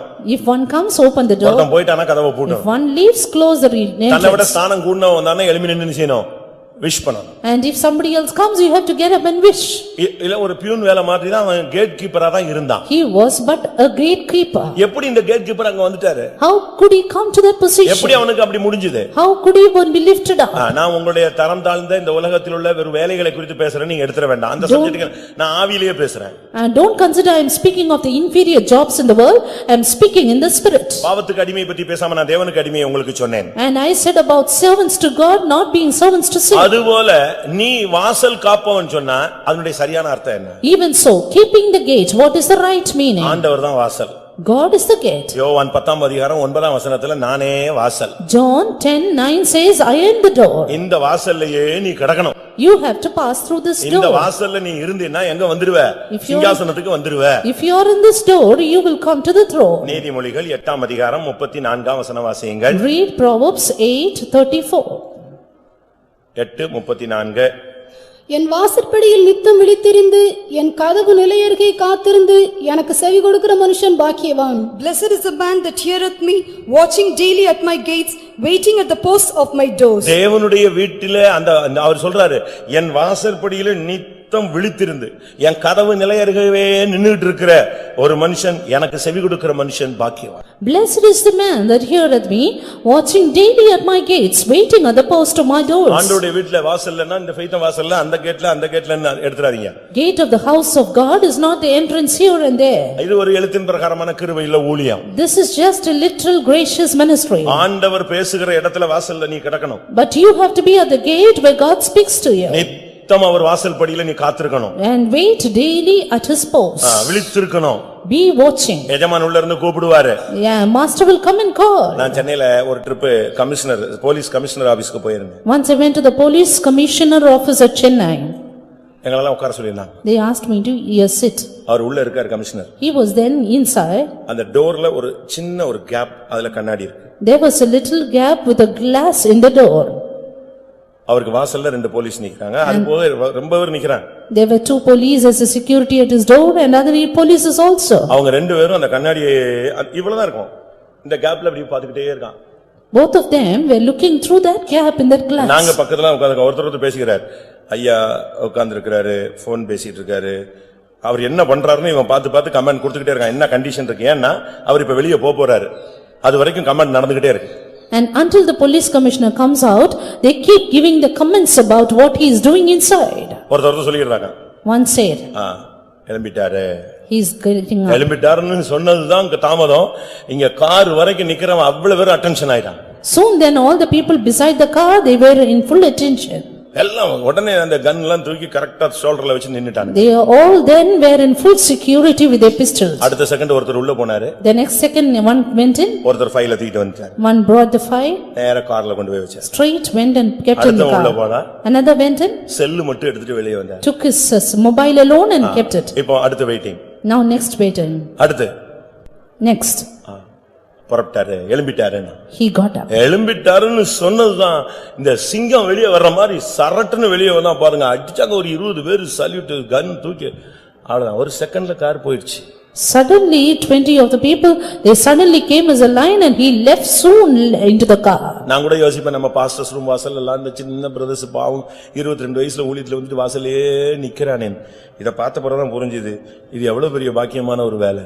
I also used to think as to how the people who have just come into the ministry 22 years old, they are standing as guards as beside the pastor's room. நித்தம் அவருடைய வாசற்படியில பரலோகத்தின் வாசல்ல daily நீ இருந்து, கர்த்தாவே இன்னைக்கு எனக்கு என்ன பாதை, என்ன கிருபை, நான் என்ன செய்யணும்னு வாசல்ல 4 மணிக்கு நீ காத்திருக்கணும். Even so, 5 மணிக்குள்ள உனக்கு தேவையான கிருபை, வார்த்தை, வசனம், வல்லம் எல்லாம் கிடைச்சிரும். கிளம்பிடலாம் நீ. you should wait daily at the gate of the entrance where God speaks to you. Even at 4 o'clock in the early morning, get the word from God and then you can start up. என் கதவு நிலையருகே காத்திருந்து நான் என்ன சொல்றேன்னு கேக்குற மனுஷன் பாக்கியவான். Blessed is the man who heareth what I say, waiting at the posts of my doors. வாசற்படியில எப்படி இருக்குதுக்கு நமக்கு ஐடியா இருக்கா, ஆசை இருக்கா, இருந்திருக்கிறோமா? Are we getting up at the correct time to get it? சங்கீதம் 84:10 என்ன சொல்லுகிறது? Psalm 84:10, what does it say? 1000 நாளை பார்க்கிலும் உமது பிரகாரங்களில் செல்லும் ஒரே நாள் நல்லது. ஆகாமிய கூடாரங்களில் வாசமாயிருப்பதை பார்க்கிலும் என் தேவனுடைய ஆலயத்தின் வாசற்படியில் காத்திருப்பதையே தெரிந்து கொள்ளுவேன். தேவனுடைய ஆலயத்தின் வாசற்படியில கிடக்கிறது எவ்வளவு பெரிய பாக்கியம். What a great privilege is to be a doorkeeper in the house of my God. ஒரு சகோதரன் சொன்னாரு, One brother said, ஐயா எனக்கு ஊழியமே வேண்டாம். I do not want a ministry. ஏவா நீ ஊழியக்காரன், ஊழியமே வேண்டாம். இல்லையா, எனக்கு அந்த எந்த தகுதியும் இல்ல. ஏதாவது ஒரு ஃபெய்த்தம்ல எனக்கு காவலுக்கு வச்சுட்டா கூட போதும், நான் பேசாம அழகா அந்த வேலையை செஞ்சு பரலோகத்துக்கு வந்து சேர்ந்துருவேன். You are a servant of God, why are you telling like that? But he said, I just want to be a keeper at the gate of the house of God. I will just go to heaven. பிரியமானவர்களே, ஆண்டவருடைய வீட்டின் வாசல்படியில் பரலோகத்தின் வாசல் அருகே நீ இருந்தீனா உனக்கு சிங்காசனம் உண்டு. Beloved, if you are at the entrance of heaven, at the gate of heaven, then you will have the throne. இவனுடைய கேட் கீப்பரா இருந்த மனுஷன் எப்படி சிங்காசனத்துக்கு டைவர்ட் ஆனா? This man who was but a gatekeeper, how was he diverted to the அதுக்கு throne? காரணம் என்ன? Reason? அவனுடைய மனைவியா? He was his wife? அவனுடைய பிள்ளைகளா? Was it his children? நல்லா படிச்சு பாத்தீங்கன்னா அவனுக்கு மனைவியும் கிடையாது, பிள்ளைகளும் கிடையாது. Not his wife nor his children. அப்ப அவனுக்கு என்ன நடந்துச்சு? Then what happened to him? ஆனா எஸ்தரை வளர்த்து கொண்டு வந்தான்னு பைபிள் சொல்லுது. It is said he grew up Esther. அவன் தன்னை வளர்க்கல, தன்னுடைய உடம்ப வளர்க்கல, தனக்குள்ளே எஸ்தரை வளர்த்தான். He did not grow up himself or his own body, but he grew up Esther within him. Esther 2ஆம் அதிகாரம் 7ஆம் வசனத்துல அவளை அவன் தகப்பனை போல எடுத்து வளர்த்தான். Esther 2:7, he grew her up as a father. அவளை தன் குமாரத்தியாக எடுத்துக்கொண்டான். And took him for his daughter. அவளை வளர்த்தான். He grew her. எப்படி இப்படி முடிந்தது? How was it இதுதான் possible? அவனுடைய வாழ்வை டைவர்ட் பண்ணுது. This made him change his life. Esther என்று சொன்னால் நட்சத்திரம் என்ற அர்த்தம். Esther means star. உனக்குள்ள ஒரு ஸ்டார் வளரணும். A star should grow within you. அது சரியான அர்த்தம் சொன்னா பல அர்த்தம் சொல்லலாம். அதுல ஒரு அர்த்தம் இயேசு உனக்குள் வளரணும். The right meaning is Jesus should grow within you. யாக்கோபின் நட்சத்திரம் இயேசு. The star of Jacob is Jesus. அந்த நட்சத்திரம் உனக்குள்ள வளரணும். That star should grow within you. இன்னைக்கு எத்தனை பேருக்குள்ள அப்படிப்பட்ட ஒரு விடிவெள்ளி நட்சத்திரமாக்கிய இயேசு எத்தனை பேருக்குள் உதிக்கிறார் வளருகிறார். Jesus the bright morning star, how many of us he is growing and brightly shining. அழகா அந்த பிள்ளையை வளர்த்துக்கிட்டே வந்தான் வீட்ல. He will grow up that daughter. உனக்குள்ள கிறிஸ்துவின் வளர்ச்சியடைய கொண்டே வரணும். Christ should keep growing within you. நீ குறையணும் அவர் வளரணும் You பெருகணும். should increase and he should increase. இந்த பிள்ளையை வளர்த்துக்கிட்டு இருந்ததனால தான் அவனுக்கு சிங்காசனத்தை குறித்தான ஒரு டர்னிங் கிடைச்சது. Because he brought up this Esther, he got a chance to inherit the throne. அந்த எஸ்தரை வளர்க்காம வேற எவளையாவது வளர்த்திருந்தானா இவன் சிங்காசனத்துக்கு போக மாட்டான். Had he not grown up Esther and somebody else, he would not have gone up to the உனக்குள்ள யார் throne. வளருகிறது? Who is growing within you? கிறிஸ்துவில் வளருகிறாயா இல்லாவிட்டால் நீ மாம்சத்தில் வளருகிறாயா? Are you growing up in Christ or growing up in flesh? உனக்குள்ள எது வளருதுன்னு பாரு. See what is growing in you. இயேசு வளருகிறாரா சர்ப்பம் வளருதா? Jesus or serpent? இரண்டாவதாக Secondly, அவனை சிங்காசனத்துக்கு கொண்டு போனதுக்கு முக்கியமான காரணம் one important reason which took him up to the throne. ஜனத்துக்காக அலறுவான். He used to cry for the people. ஆத்துமாக்கள்னா உயிரை விட்டுருவான். He would spend his life for the soul. தாம் மனைவி பிள்ளைகள் அவனுக்கு கிடையாது. அதனால அதுக்காக ஜெபம் பண்ற அந்த ஸ்பிரிட்டே அவனுக்கு கிடையாது. He did not have the spirit of praying for his wife or children because he had அவன் மைண்ட் எல்லாம் தேசத்துல இருக்கிற ஜனங்கள் யூத ஜனங்கள். His mind was all upon the Jewish people of the land. என் ஜனம் அழிகிறதேன்னா அழுதுருவான், கத்திடுவான், ரோட்ல நின்னு கத்துவான், கேட் வரைக்கும் வந்து தலையில புழுதி போட்டு கத்திடுவான். He lamented through the streets and came up to the gate with dust upon his head and sackcloth. அப்படி யாரும் அங்க வரக்கூடாதுன்னு கட்டளை இருக்கு, ராஜ கட்டளை இருக்கு. The king's command was nobody should come in like that. அவனுக்கு என் ஜனம் அழிய கூடாது. But my people should not perish. ஆத்துமாக்களை குறித்து உங்களுக்கு எத்தனை பேருக்கு பாரம் இருக்கும்? How many of you are burdened about the souls? பாரம் இருந்தன்னா இன்னைக்கு 7000 பண்ணவா? If you have burdened, then come out. இல்லன்னு சொன்னா வீட்ல போய் அழகா உட்கார்ந்து தூங்கிட்டே இருக்கலாம். Or else you can sleep well at home. ஒருவேளை 7000 பண்ணை வந்தவர்களுக்கு சிங்காசனம்னா உனக்கு கிடைக்காம போயிட கூடாதுல்ல? If God says those who come to 7000 Pannai will have the throne, then you should not miss it. கால் நல்லா இருக்கும்போதே நட. When you have good legs, walk. Pastor Joel அவர்கள் அடிக்கடி சொல்வார், கால் நல்லா இருக்கும்போது ஆண்டவருக்காக நடந்து ஊழியம் செய், கை நல்லா இருக்கும்போதே ஏதாவது பாடுபடு, கண்ணு நல்லா இருக்கும்போதே பைபிளை பார்த்து நல்லா படிச்சு முடிச்சிரு, கால் நல்லா இருக்கும்போதே முழங்கால போட்டு மணிக்கணக்கா ஜெபிச்சிரு. ஒரு காலம் வரும் பொழுது இதெல்லாம் முடியாத காலம் வரும்.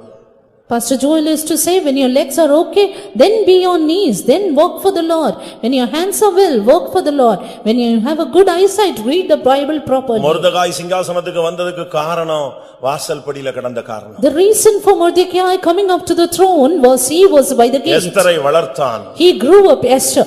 மறைவான நட்சத்திரம். And that hidden star. ஒரு மறைவான நட்சத்திரம் அவனுக்குள்ள வளர்ந்து கொண்டே இருந்தது. A hidden star was growing up with him. அது வளர்ந்த போதே When it grew. இப்போ அதை பிடிச்சு கொண்டு போய் ராஜஸ்திரியா மாத்துறாங்க. Now she was turned to be the queen. பாருங்க இவன் வளர்த்த பிள்ளை யாரா மாறிடுச்சு? Look, the daughter whom she brought up. அது சிங்காசனத்துக்கு போயிடுச்சு. It went to the throne. ராஜஸ்திரியா மாறிடுச்சு. And it became a queen. ஆனாலும் இவனுடைய அந்த ஆத்தும பாரம் அழிஞ்சு போகாது. But still his burden for souls. எஸ்தரை கூப்பிட்டு சொன்னான். He called Esther and said, என்ன நல்ல போஸ்டிங் கிடைச்சிட்டு நல்லா இருக்கியா, கார் கிடைச்சிருச்சு, வண்டி கிடைச்சிருச்சு, ராஜஸ்திரியா மாறிட்டோம், அப்படியே அழகா மேக்கப் போட்டு சுத்தலான்னு பாக்குறியா? Are you satisfied? நியாய தீர்ப்புன்னு வந்துச்சுன்னா யாருக்கும் சேர்ந்து உண்டு, உனக்கும் உண்டு. Are you satisfied with your position and dignity and status? But if judgment comes, you will surely have to face it. Car கொடுப்பாரு, பணம் கொடுப்பாரு, அள்ளி கொடுப்பாரு, கொடுக்கிற தெய்வம் குறைய பிச்சிட்டு கொடுப்பாரு, உன் வீட்டுல வைக்க முடியாத அளவுல இடமில்லாமல் போக மட்டும் கொடுப்பாரு. கடைசில ஒண்ணே ஒண்ணு கேட்பாரு, இதுக்கெல்லாம் அக்கவுண்ட் கொடுத்திருப்பான்னு கேட்பாரு. God who gives will give you to the room full. God who gives will rend the heavens and give you, but finally will ask the account of it. அவன் ஜனத்தின் நன்மைக்காக பேசின மனுஷன். He spoke for the good of his people. தண்ணி குடிக்காம கிடமா. He would not be without water. Esther சொன்னா நீயும் fasting போடு. He said, you also be in fasting. நானும் ஃபாஸ்டிங் போடுறேன், என் தாதிமாரும் ஃபாஸ்டிங் போடுறோம், நீயும் ஃபாஸ்டிங் போடு, எல்லாரும் ஃபாஸ்டிங் போடுவோம். He said, I and the concubines and you also should be in fasting. இவங்க போட்டதான உபவாசம் யாருக்காக? And for whom was that fasting? தன்னுடைய சொந்த புருஷனுடைய ரட்சிப்புக்கா? Was it for his own தங்க husband's பிள்ளைங்க soul? நல்லா படிச்சு நல்ல mark எடுக்கணும்ங்கிறதுக்கா? Was it for the children for good marks? தங்க பிள்ளைகள் எல்லாம் நல்ல ஸ்டாண்டர்ட்ல வாழ்க்கையில நிக்கணும், சபையில சாட்சியா நிக்கணும்னு ஆசைப்பட்டாங்களா? Was it for the good testimony and standard of their children? இல்ல. No. எங்கள் ஜனங்கள் அழிய கூடாது. But my people should not perish. Esther சொல்றா என் ஜீவனுக்கு பதிலாக என் ஜனங்கள் எனக்கு தரப்பட வேண்டும். Esther said, my people for my life. என் மன்றாட்டுக்கு என் ஜனங்கள் தேவை. And my people for my request. அழிந்து போகிற ஆத்துமாக்களை குறித்த ஒரு பாரம் உனக்கு இருக்குமானால் சிங்காசனம் confirm. Yes, if you have a burden for the perishing souls, the throne is confirmed for you. மொர்தெகாய்க்கு சிங்காசனத்துக்கு காரணம் ரெண்டே காரணம். ஒன்று எஸ்தரை வளர்த்தான், இரண்டாவது ஜனத்துக்காக கதறினான். அது அவனை கொண்டு போய் சிங்காசனத்தில் உட்கார வைத்தது. Two reasons which took Mordecai to the throne. One, he was burdened for the எஸ்தரை வளர்த்தான். He grew up Esther, and secondly his burden for perishing souls. அதுதான் ரொம்ப முக்கியம். That is very important. ஆத்துமாக்களை குறித்து உனக்கு ஒரு பாரம் இருக்கணும். Yes, you need to have a burden for the souls. ஜனம் அழிகிறதேங்கற ஒரு வேதனை இருக்கணும். A burden, my people perish. உன் பிள்ளைக்குன்னா அழுகுற, அடுத்தவன் பிள்ளைக்கு நீ சேர்ந்து அழணும். You cry for your own children, but you cry for others also. ஓராம் பிள்ளையை ஊட்டி வளர்த்தா உன் பிள்ளை தானா வளரணும் தமிழ்ல சொல்லுவாங்க. In Tamil there is a proverb, if you feed other children, your children will grow. அப்படிதானே? Is it not? நீ உனக்காக நீ சிநேகிதருக்காக ஜெபம் பண்ணா உனக்கும் சிறையிருப்பிலிருந்து விடுதலை கிடைக்கும்னு பைபிள் சொல்லுது. Pray for your friends and your captivity will be removed, says the Bible. அழிந்து போகிற மதுரை ஜனங்களுக்காக நீ ஜெபித்தால் உன் குடும்பத்தில் இருக்கிற அழிந்து போகிற எல்லாரையும் கர்த்தர் ரட்சிப்பார். Pray for perishing people, God will save the people in your family. மூன்றாவதாக யோசேப்பை எடுத்துக்கொள்ளலாம். Thirdly, Joseph. அவனை சிங்காசனத்துக்கு கொண்டு வந்ததுக்கு மூணு காரியம் இருக்கிறது. Three things which took him to the throne. இதெல்லாம் தனித்தனியா பண்ணலாம், ஆனா இன்னைக்கு ஆவியானவர் சொல்ல சொன்னாலும் மொத்தமா சொல்றேன். It can be discussed separately, but because the Spirit of God urged me, I tell it totally. அவன் எப்படி எகிப்துக்கு வர முடிந்தது? How could he come to Egypt? ஆதியாகமம் 41:41. Genesis 41:41. பின்னும் பார்வோன் யோசேப்பை நோக்கி, பார், எகிப்து தேசம் முழுமைக்கும் உன்னை அதிகாரியாக்கினேன் என்று சொல்லி. And Pharaoh said unto Joseph, see, I have set thee over all the land of Egypt. முழு எகிப்து முழுமைக்கும் இவன் அதிகாரியாக மாறிட்டான். He was made a ruler of all Egypt. இவன் எகிப்தியன் கிடையாது. He was not an Egyptian. எபிரேயன் சொன்னாலே எகிப்தியனுக்கு டென்ஷன் ஆயிடும். For Egyptian, Hebrew man is an abomination. எகிப்தியனும் எபிரேயனும் ஒரே இடத்துல உட்கார்ந்து சாப்பிட கூட மாட்டாங்க, எந்திச்சு போயிடுவாங்க. Egyptian and Hebrew would not eat together. எகிப்தியனை பார்த்தாலே எபிரேயனுக்கு எகிப்தியனுக்கு எபிரேயனை பார்த்தாலே அருவருப்புன்னு பைபிள் சொல்லுது. The word of God says Hebrews are abomination to Egyptians. அவ்வளவு மோசமான ஒரு தன்மையில அதுவும் ஒரு பெண்ணால குற்றஞ்சாட்டப்பட்டு சிறைச்சாலையில கிடந்தவன் எங்க வர்றான்? சிங்காசனத்துக்கு வர்றான். In such a contrary situation, he who was accused by the woman and was placed in the prison now came up to the throne. சிறைச்சாலையிலிருந்து சிங்காசனம். And from the prison to the throne. பைபிள்ல ஒரு வசனம் உண்டு. There's a word in the Bible. அரசால சிறைச்சாலையிலிருந்து புறப்படுவாரும் உண்டு. வாசிங்க. There are the ones who come from the prison to the throne. அரசால சிறைச்சாலையிலிருந்து புறப்படுவாரும் உண்டு. அரசாள்றதுக்கு சிறைச்சாலையில இருந்து ஜெயில இருந்து கூட ஜனங்க வருவாங்களாம். And even people will come from the prison to the throne. அப்ப இது இந்த வசனம் யாருக்குள்ள நிறைவேறிச்சது? And in whom was this verse fulfilled? நிறைவேற்றப்பட்டது யோசேப்பின் வாழ்க்கையில. In the life of Joseph. இவ்வளவு அருமையான ஒரு அனுபவம் எப்படி வந்தது? How did this beautiful experience come? இந்த சிறை என்பதை நான் பாவ சிறைக்கு ஒப்பிடாக சொல்லப் போறது இல்ல. This prison is not compared with the imprisonment of sin. நீ யாருடைய சிறை கைதியாக இருக்கணும்? To whom should you be a prisoner? சகரியா 9ஆம் அதிகாரம் 12ஆம் வசனம். Zechariah 9:12. சகரியா 9:12. Zechariah 9:12. நம்பிக்கையுடைய சிறைகளே, அரணுக்கு திரும்புங்கள், இரட்டிப்பான நன்மையை தருவேன், இன்றைக்கே தருவேன். Turn you to the stronghold, ye prisoners of hope. Even today do I declare that I will render double into thee. வேதம் என்ன சொல்லுகிறது? What does the word of God say? நம்பிக்கையுடைய சிறைகளே. Ye prisoners of hope. யார் இந்த சிறைகள்? Who are these prisoners? ஆண்டவருடைய அன்பினாலே பிடிபட்டு கைதிகளாக அன்பின் கைதிகளாக இருக்கக்கூடிய ஜனங்கள். These are the prisoners, the people who are made prisoners because of the love of God. இந்த சிறைகள் நம்பிக்கையுடைய சிறைகள். These are prisoners of hope. இவங்களுக்கு என்ன நம்பிக்கை? What hope? இரட்டிப்பான நன்மை கிடைக்கும். That they will get double fold அது blessing. இன்றைக்கே கிடைக்கும். And right today. ஏனென்றால் இவர்கள் பாவத்தின் சிறைச்சாலையில் உள்ளவர்கள் அல்ல. Because they are not in the prison of sin. இவர்கள் ஆண்டவருடைய அன்பிலே கட்டுண்டவர்கள். But they are bound by the love of God. முதலாவது தேவனுடைய பிள்ளையே, நீ தேவனுடைய ஆவியினால் கட்டுண்டவனாய் இருக்க வேண்டும். First of all, child of God, you need to be bound by the Spirit of God. அப்போஸ்தலர் 20ஆம் அதிகாரம் அதிகாரம் 22ஆம் வசனத்துல பவுல் சொல்லுகிறார், நான் ஆவியிலே கட்டுண்டவனாக கைதியாக நான் எருசலேமுக்கு போகிறேன். Acts 20:22, Saint Paul says, I go bound in the spirit unto Jerusalem. ஆவியிலே கட்டுண்டவனாக கைதியாக நீ போகணும். You should be present by the Spirit of God. இந்த சுவிசேஷத்துக்காக நான் பாதகனை போல கட்டப்பட்டிருக்கிறேன். Yes, I am present as a sinner to this gospel. இதுதான் நம்முடைய சிறை. Yes, this is our prison. சுவிசேஷத்துக்காக சிறைப்படுதல். Prisoner for the gospel. ஆவியிலே சிறைப்படுதல். And a prisoner in the spirit. பரிசுத்த ஆவியினுடைய கைதியாக நீ இருக்கணும். You should be a prisoner of the Spirit of God. இதுதான் அவனுக்கு நடந்தது.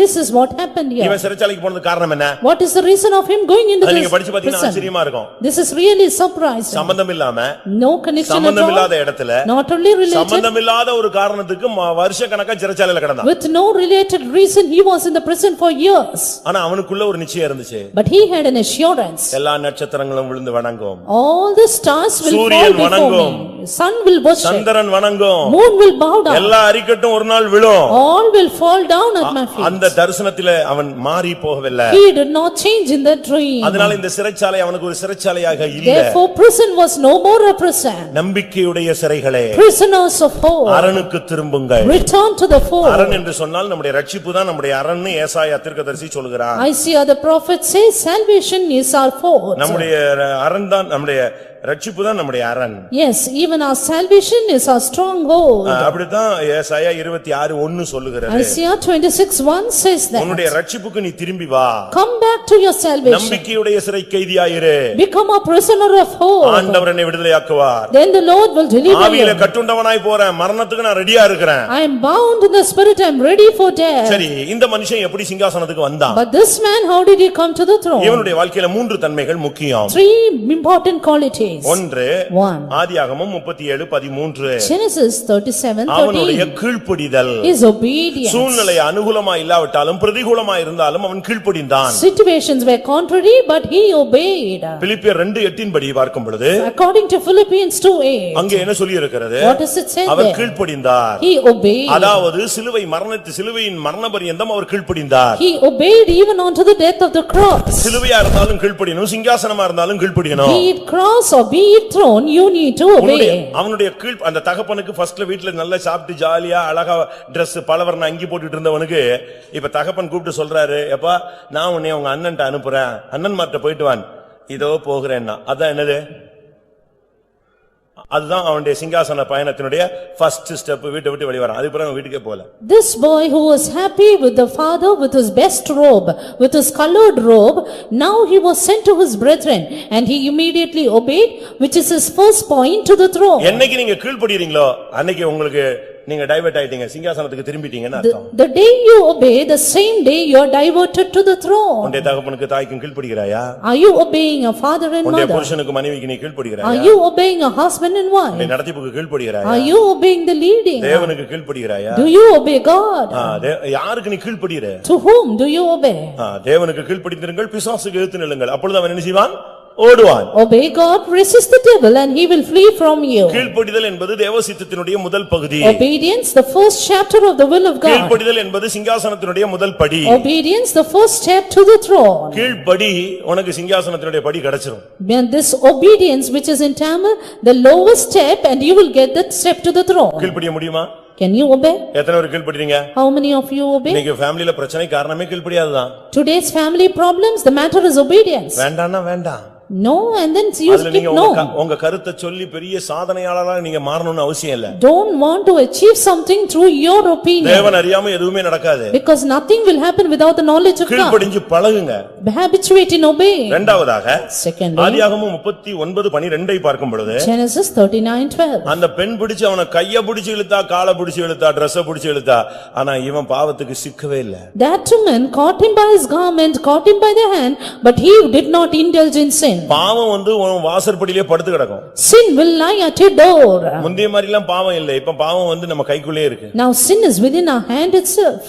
பாவத்திலிருந்து விலகி ஓடுறவன் தான் கிறிஸ்தவன் அவனுக்கு தான் சிங்காசனம். A Christian is someone who flees from sin and throne is meant for him. எத்தனை பாவத்துக்கு விலகுனீங்கன்னு எனக்கு தெரியல, உங்களுக்கு தெரியும். For how many sins have you fled away? You know it well. பாவத்துக்கு விலகி ஓடுறதுல நாம் இந்த நாட்கள்ல முன்னணியில நிக்கணும். We should stand in the front, battle front to flee away from sin. நம்முடைய ஸ்தானம், மானம், மதிப்பு, மரியாதை எல்லாம் போகும். போனா பாஸ்டர் ஜோயல் அவர்கள் சொல்றது மாதிரி பேரு கெட்டு போனா கூட பரவாயில்லப்பா, ஜீவியம் கெட்டு போகாம இருந்தா போதும் பாரு. கேட்டிருக்கீங்களா?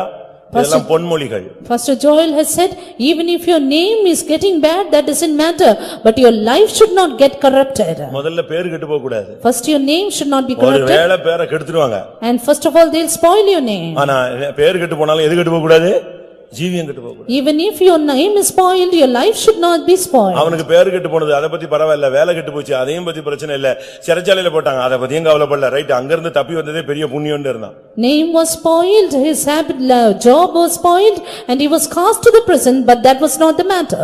அது அவனுடைய புனித தன்மையை காண்பிக்கிறது. This shows his divinity. பரிசுத்தம் இல்லாம சிங்காசனம் கிடைக்கும்னு நினைச்சிராதீங்க. Without purity, no throne. ஏனென்றால் அவருடைய சிங்காசனத்துக்கு பேரே பரிசுத்த சிங்காசனம்னு ஒரு பேர். Because our God's throne is the throne of holiness. அவருடைய சிங்காசனத்துக்கு அப்படி ஒரு பேர் இருக்கு. His throne is called like that. இன்னொரு இடத்துல சொல்லி இருக்கு அவருடைய சிங்காசனம் அக்கினிமயமான சிங்காசனம். In another place it is his fiery throne. தானியேல்ல சொல்லி இருக்கிறது. In Daniel. நம்ம வெளிப்படுத்தல பாத்தீங்கன்னா வெள்ளை சிங்காசனம் ரொம்ப அழகா இருக்கு. In Revelation it is white throne. ஆனா தானியேல் அது வெள்ளை சிங்காசனம் சொல்லல. In Daniel it is not said the white throne. 7ஆம் அதிகாரம் 9ஆம் வசனத்துல சொல்றாரு அவருடைய சிங்காசனம் அக்கினி ஜுவாலை. 7:9 his throne is a fiery throne. பயங்கரமான சிங்காசனம். It was a fiery flame. அது தீ பிடிச்சு எரியும் அந்த சிங்காசனம். It burns with fire. நமக்குள்ள பாவத்தை விட்டு விலகி ஓடினால் அந்த சிங்காசனம் நமக்கும் கிடைக்கும். If we flee away from sin, we will also get the same throne. ஒன்று அவனுடைய கீழ்ப்படிதல் சிங்காசனத்துக்கு முதல் படியிலே அவனை கொண்டு வந்தது. One, his obedience brought him to the first step of the throne. இரண்டாவது பாவத்துக்கு விலகி ஓடி சிறைச்சாலைக்கு போனானே அது சிங்காசனத்தினுடைய இரண்டாவது பகுதிக்கு அவனை கொண்டு போனது. Two, fleeing away from sin even to the prison made him the second step. இதுக்கு நடுவுல ஒன்னு நடந்துச்சு. But there happened something between. சிறைச்சாலையில கிடந்தாலும் அவனுடைய gift ஆபரேட் பண்ணிட்டே இருந்தான். Though he was in the prison, his gift operated. நம்மள யாராவது ஆமா பெரிய தீர்க்க தரிசனம் அவ்வளவுதான் அத்தோட சாகுற வரைக்கும் தீர்க்கன்னு சொல்ல மாட்டான். If somebody else would blame us saying, oh, he is a great prophet, then we will stop our prophecy till death. தீர்க்க தரிசனம் சொல்லும்போது ஒரு சில நேரத்துல ஊழியக்காரங்க ஆவியில ஒத்து வரலன்னு டம்முன்னு தட்டுவாங்க. அதோட இழுத்து மூடிட கூடாது. தீர்க்கதரிசியின் ஆவி தீர்க்கதரிசிகளுக்கு அடங்கி இருக்கிறது. When we prophesy, sometimes the servants of God will tap the mic, but don't stop with that. உங்க gift நிப்பாட்டவே கூடாது. You should not stop your gift. giftக்கு கணக்க பாரு. God will ask account. 5 கொடுத்தவர் கணக்கு கேட்டார். Asked account for the 5. 2 கொடுத்தவர் கணக்கு கேட்டார். Asked account to the 2. 1 வாங்கினவன்டையும் கணக்கு கேட்டாரு. And even to the one who was given 1 talent. உங்களுக்கு கொடுத்த gift எல்லாம் எப்படி இருக்கு? Where is your gifts? தரிசன வரம் இருக்கா? Do you have the gift of vision? தீர்க்க தரிசன வரம் இருக்கா? Gift of prophecy. ஜெப ஆவி இருக்கா? Gift of prayer.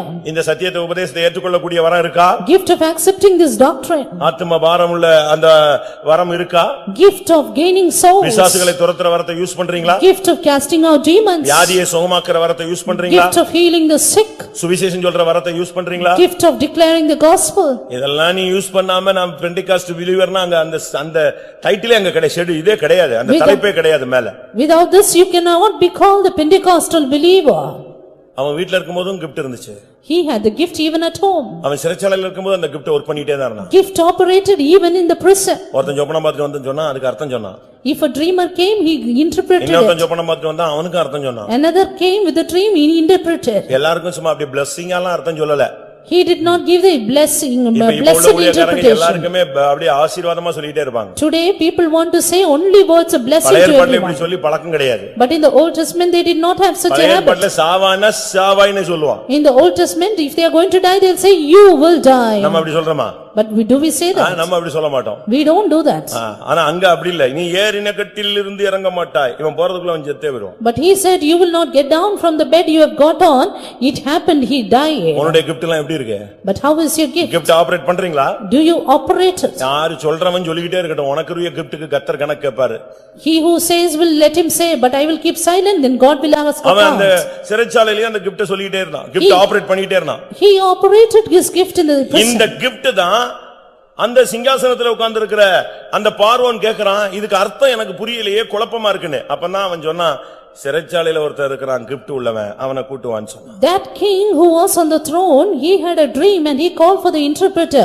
And it is then they brought this man who operated his gift in the prison. கீழ்ப்படிதல் அவனை குழியில் போட்டது. Obedience put him into the pit. பரிசுத்த வாழ்க்கை அவனை சிறைச்சாலையில் போட்டது. Holy life put him into the prison. ஆனால் வரங்கள் அவனை சிங்காசனத்துக்கு கொண்டு போனது. While his gift took him to the throne. எப்படி அவன் அந்த இடத்துக்கு வந்துட்டான் பாத்தீங்களா? How did he come to that spot? ஒருவேளை உனக்கு இந்த பாதை தெரியாது. Maybe you don't know the spot. தேவனுடைய வழிகள் ஆராய்ந்து முடியாதவைகள். God's ways are unsearchable. அது ஆச்சரியமானது. It is marvelous. நம்ம மண்டையில புரியாது. We cannot understand with our brain. ஆனா தேவன் உன்னை கரெக்ட்டா கொண்டு போவாரு. But God will take you correctly. உனக்கு குழி பயங்கர வேதனை.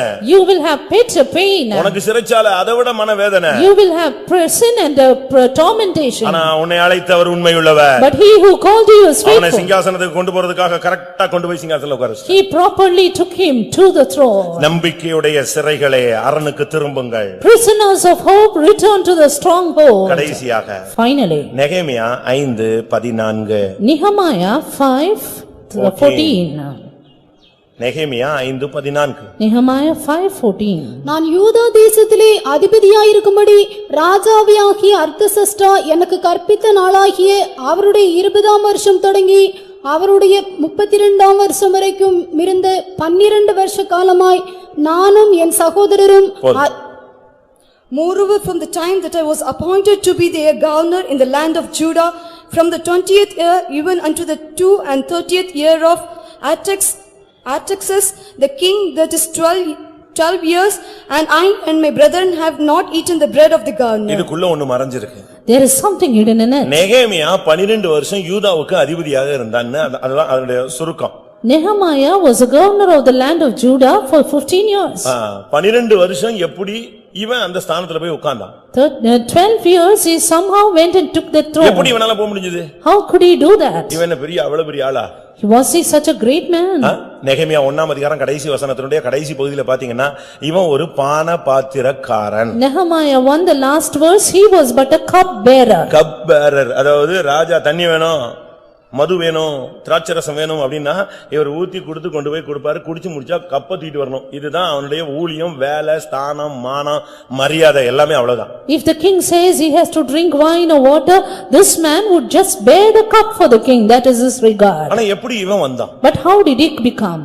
ஒரு கப்பேரர் 12 வருஷம் சிங்காசனத்துல யூதாவுல அதிபதியா உட்கார்ந்துட்டானா ரீசன் என்ன? A cup bearer became a governor of the land of Judah for so many years. How was it? நான் ரொம்ப நேரம் பேச போறதில்ல, ஒரே பாயிண்ட் சொல்றேன். Just one point. முதலாவது அவன் கப்பேரரா இருந்தான். Firstly, he was a cup bearer. இது எதை காண்பிக்கிறது? What does this show? ஒரு சாதாரண வேலை. An ordinary work. எலிசா 8 வருஷமாக எலியாவுக்கு கப்பேரராக இல்ல கையில தண்ணி ஊத்துறவனா தான் இருந்தான். Elisha ministered unto Elijah as a cup bearer, pouring water into his hands. எலியாவின் கைகளுக்கு தண்ணீர் வார்த்தவன் சொல்லித்தான் யாருக்கு அடையாளம்? எலிசாவுக்கு பேரே அவ்வளவுதான். எலிசான்னு கூட ஒருத்தன் சொல்ல மாட்டான். Elisha was called as the man who poured water into the hands of Elijah. ஏன்னா எலிசாவுக்கு பெரிய லுக் எல்லாம் கிடையாது. Because Elisha did not have a great look. அவன் என்னது? ஒரு மொட்டை தலையன். He was just a bald headed. விசுவாசி பிள்ளைகள் எல்லாம் அவனை பரியாசம் பண்ணுவாங்க. And even the believers' children would mock him. மொட்டை தலையா ஏறி போனாங்க. Oh bald head, get up, get up. ஆனா 8 வருஷம் இவனுடைய வேலை என்ன தெரியுமா? But 8 years, what was his duty? சாப்பிட தொடங்கும் போது எலியாவுக்கு என்ன செய்வான்? கையில தண்ணி ஊத்துவான். He poured water into the hands of Elijah when he began to eat. கை கழுவி முடிச்ச உடனே And after that சாப்பிடுவார். he would eat. சாப்பிட்டு முடிச்ச உடனே After that திருப்பி குடிக்க தண்ணி கொடுக்கணும், கை கழுவ தண்ணி கொடுக்கணும். he would again give water to eat, to drink and to wash his hands. எப்படி ஊழியம் பாத்தீங்களா? Look at his ministry. நீங்க நல்லா படிச்சு பாத்தீங்கன்னா இதெல்லாம் நம்ம மினிஸ்ட்ரியில ட்ரெய்னிங்ல இருக்கு. But today these are well good in the training in our ministry. எவனா இருந்தாலும் எவளா இருந்தாலும் இங்க வந்தா விறகு உடைச்சு ஆகணும், லுக்கிங் ஆஃப்டர் சிக் பண்ணி ஆகணும், ட்ரே தூக்கி ஆகணும். நான் 3 டிகிரி 7 டிகிரியா 1 டிகிரி எல்லா டிகிரி மொத்தமா புடிங்கிடுவாங்க. Whoever they may be, whatever degrees they may have, they have to lift the tray, they have to look after people and the sick ones. எல்லாருக்கும் இதேதான். They have the same duty. அவன் ஒரு கப்பேரர், அதாவது கர்த்தருடைய ராஜாவுடைய அரண்மனையில தண்ணி ஊத்துறவன். ஆனா அவனுக்கு கர்த்தர் 12 வருஷம் சிங்காசனம் கொடுத்தார். Nehemiah was a cup bearer for the king in the palace, but the Lord gave him the throne for 13 years. இது எதை காண்பிக்கிறது? What does this show? பரிசுத்தவான்களுக்கு ஊழியம் செய்வதை காண்பிக்கிறது. Ministering unto the saints. அன்னைக்கு அவன் ராஜாவுக்கு இருந்தான், இன்னைக்கு நீ தேவனுடைய ஊழியர்களுக்கு நீ என்ன சேவை செய்யற? That day he ministered unto the king, but today what do you minister unto the servants of God? நான் ஒரு கன்வென்ஷனுக்கு போயிருந்தேன். I went for a convention. அந்த கன்வென்ஷனுடைய முழு செலவும் ஒரு விசுவாசி எடுத்துக்கிட்டார். The whole expenditure was undertaken by a believer. நான் விசாரிச்சு பார்த்தா அவரை பார்க்கணும்னு ஆசைப்பட்டேன். I inquired and wanted to see him. என்னடா அவர் ஜீரோவா இருக்கும்போது நான் அவரை பார்த்திருக்கேன். அவர் மல்டி மில்லியனர் ஆன பிறகு நான் பார்க்கல. Because I saw him when he was zero, but when he was a multi-millionaire, I did not see him. நல்லா கூப்பிட்டு பேசணும், சாட்சி எப்படி இருக்குன்னு கேட்கணும்னு I wanted to call and ask for his testimony. அப்ப அவர் சொன்னாரு, Then he said, என் பையனை நீங்க பார்க்கவே இல்லையா? Have you not seen my son? பார்க்கலையே. No, I did not. 4 நாள் நீங்க பார்த்திருக்கலாமே, அந்த பாயெல்லாம் ஒழுங்கா போட்டுட்டு இருந்தான் பாருங்க, அதான் என் பையன். 4 days he was laying the mat in the hall, that is my son. எப்படி அவர் பையனுக்கு அடையாளம் என்ன சொல்றாரு? அந்த கார்ல, கருப்பு கலர் கார்ல வந்தானே, அந்த அப்படி ஒரு இழுத்து விட்டு வந்தானே, அவன்லாம் சொல்லல. எப்படி சொன்னாரு? அந்த 4 நாள் நீங்க பாத்திருப்பீங்களா, கூட்டத்துல எல்லாம் பாய் போட்டுட்டு இருந்தானே, என் பையன் தான் கர்த்தருக்காக வேலை செஞ்சான். The sign for his son was that he was laying the mat for the Lord and he worked for the Lord, not that he went in a car. நமக்கு அப்படி எல்லாம் செய்ய முடியுமா? Can we do that? செய்ய முடியுமா? Can we do that? மத்தேயு 25:22ல இயேசு சொல்லுகிறார், நான் தாகமா இருந்தேன், எனக்கு நீங்க தண்ணி கொடுக்கல, நீ எப்படியா உனக்கு கதவு திறக்கும்னு கேக்குறாரு. Matthew 25:22 Jesus said, when I was thirsty you did not give me to drink. அப்ப இந்த வெள்ளாடு எல்லாம் கேட்டுச்சு. And then the goats asked, என்ன கேட்டுச்சு? எப்ப ஆண்டவரே நீங்க தண்ணி இல்லாம தாகத்தோடு கஷ்டப்பட்டீங்கன்னு? When Lord were you thirsty without water? அப்ப செம்மறியாடும் கேட்டுச்சு. Then the sheep also asked, நீங்க எப்ப தாகமா இருந்தீங்க, நாங்க எப்ப தண்ணி கொடுத்தோம்? When were you thirsty and we gave you to drink? சீரியரில் ஒருவன் தாகமா இருந்தபோது அவனுக்கு தண்ணீர் கொடுத்தா எனக்கு கொடுத்ததாக நான் கணக்குல அக்கவுண்ட் டாலி பண்ணி வச்சிருக்கேன்னு சொன்னார். When you gave to drink to one of these least ones, I tallied it in my account. அம்மா அப்பா தம்பி கொஞ்சம் தாகமா இருக்கு தண்ணி, அவ எடுத்து கொடுப்பா. இப்படியே எப்ப பார்த்தாலும் தண்ணி தண்ணி சாகாம கிடக்கு. இப்படி சொல்லிட்டு போனேன்னா உனக்கு எப்படி சிங்காசனம் கொடுப்பாரு? When you neglect those people who ask water from you, then how will God honor you? அந்த அம்மா அப்படின்னு உடனே என்னம்மாங்கணும், ஐயோ இரும ஆரம்பிச்சிருச்சே, எப்ப நிறுத்த போகுதுன்னு தெரியலையே, அப்படி சொல்லக்கூடாது. When that mother starts to cough, then you have to ask what you need, and you should not say when will this stop. தமிழ்ல என்ன சொல்றான்? What will they say in Tamil? ஏவா மக்கள் மூவா மருந்து அப்படின்னு என்ன? ஏவாமலே செயல்படுகிற மக்கள் 3 வகை மருந்துக்கு ஒப்புமையாக இருக்காங்க. நமக்கு நம்ம இப்ப எல்லாம் இங்கிலீஷ்ல இதெல்லாம் தெரியாது, அதனால எல்லாம் இப்போ இங்கிலீஷ் மீடியம், ஒழுங்கா இங்கிலீஷ் மீடியம் படிக்கல, தமிழ் மீடியம் படிக்கல, ஒழுங்கா மார்க்கும் வாங்கல. People who do things without the compulsion or the force of others, they are like medicine. 500க்கு 150 வாங்கினா கூட கர்த்தர் கொடுத்தார், ஸ்தோத்திரம் ஸ்தோத்திரங்கிறான். அந்த 150க்கு அவனுக்கு தரிக்கணத்தை அடிச்சிருக்கான் ஆண்டவர்ட்ட. அப்படிதான் அப்படித்தானே? யோசிச்சு பாருங்க. Think today people are not studying well, they get just 150 out of 500 and they say praise the Lord and sit there. இப்படி கஜினி முகமது ரொம்ப பேர் இருக்காங்க, ஆனாலும் நீங்கள் ஜெயிப்பீர்கள் என்று விசுவாசிக்கிறோம். But still I believe that you will prevail. Ghajini முகமதுன்னு ஒருத்தன் 16 ட்ரிப் ஃபெயில் ஆனான். There was a man called Rajini Mohammed who failed for 14 times. கடைசில தோத்து போய் ஒரு கேபில போய் படுத்துட்டான். Finally he lay down in a cave. இந்தியாவும் வேண்டாம், அதனுடைய ஐஸ்வரியமும் வேண்டாம். I don't want India, I don't want its riches. இத்தனை ட்ரிப் தோத்து போனது போதும். It is enough my failures. அப்படி படுத்திருக்கும்போது when he lay down, ஒரு செலந்தி போச்சான். There was a spider which built its web. போத்தன கீழ சர்றன்னு கீழ வந்துருச்சு. And suddenly it came down. திருப்பி அதிலேயே சரசரன்னு ஏறி போச்சு. Again went up. திருப்பி இப்படி அவன் பாத்துக்கிட்டே இருக்கான். ஒரு 15-20 ட்ரிப் விழுந்து திருப்பி ஏறி போய் கூட கட்டி செட்டில் ஆயிடுச்சு. அப்ப பார்த்தான், இன்னும் ஒரு ட்ரிப் அடிச்சு பாப்போம் நம்ம ஜெயிச்சிரலாம்னு. அடிச்சான், ஜெயித்தான். He saw that it fell down so many times and again built its web, and then he நீயும் சொல்லு, நான் விழுந்தாலும் விழுந்திருப்பேன். And he said, even though I will fall, நான் இருளில் I will உட்கார்ந்து இருந்தாலும் நான் கர்த்தர் எனக்கு வெளிச்சமாய் இருப்பார். Though I sit in darkness, the Lord will be light about me. இவன் ஒரு கப் பேரர், தண்ணி ஊத்துனவன். He was but a cup bearer. ஆண்டவருடைய தண்ணி தாகத்தை தீர்த்தியா? But did you satisfy the யோவான் 4ஆம் அதிகாரத்துல இயேசு சமாரியா ஸ்திரீட்ட கேக்குறார், ஸ்திரீயே தாகத்துக்கு கொஞ்சம் தண்ணி தா. Jesus asked the Samaritan woman, give me water to drink. கேட்டது தண்ணி, அவ பண்ணது ஜாதி பிரசங்கம். He asked for water, but he gave the preaching of the caste. அப்படிதானே? Was it not? கேட்டது தண்ணி, இவ பிரசங்கம் பண்ணது ஜாதியை பத்தி ஒரு கிழிச்சு முடிச்சிட்டாங்க. But preached about caste and distinctions. நான் சமாரியா, நீ யூதன், எப்படி ஆண்ட தண்ணி கேட்கலாம்? ஜாதியை வச்சு பயங்கர சண்டை. இவர் பார்த்தாரு, கேட்டது தண்ணி, கிடைச்சது சவுக்கடி. I asked for water, but she spoke all that. I asked just for water, but she gave the whip to beat me. ஆனா அவருக்கு ரட்சிப்பு கொடுத்தாரு, அபிஷேகம் கொடுத்தாரு, எல்லாம் கொடுத்தாரு. நானும் பைபிள்ல தேடி பார்த்தேன். இந்த பொண்ணு கடைசி வரைக்கும் தண்ணியே கொடுக்காமலே போயிட்டா. But Jesus gave her salvation, gave her everything that she needed, but she did not give water to drink. இயேசுவின் தாகத்தை தீர்க்கறாயா?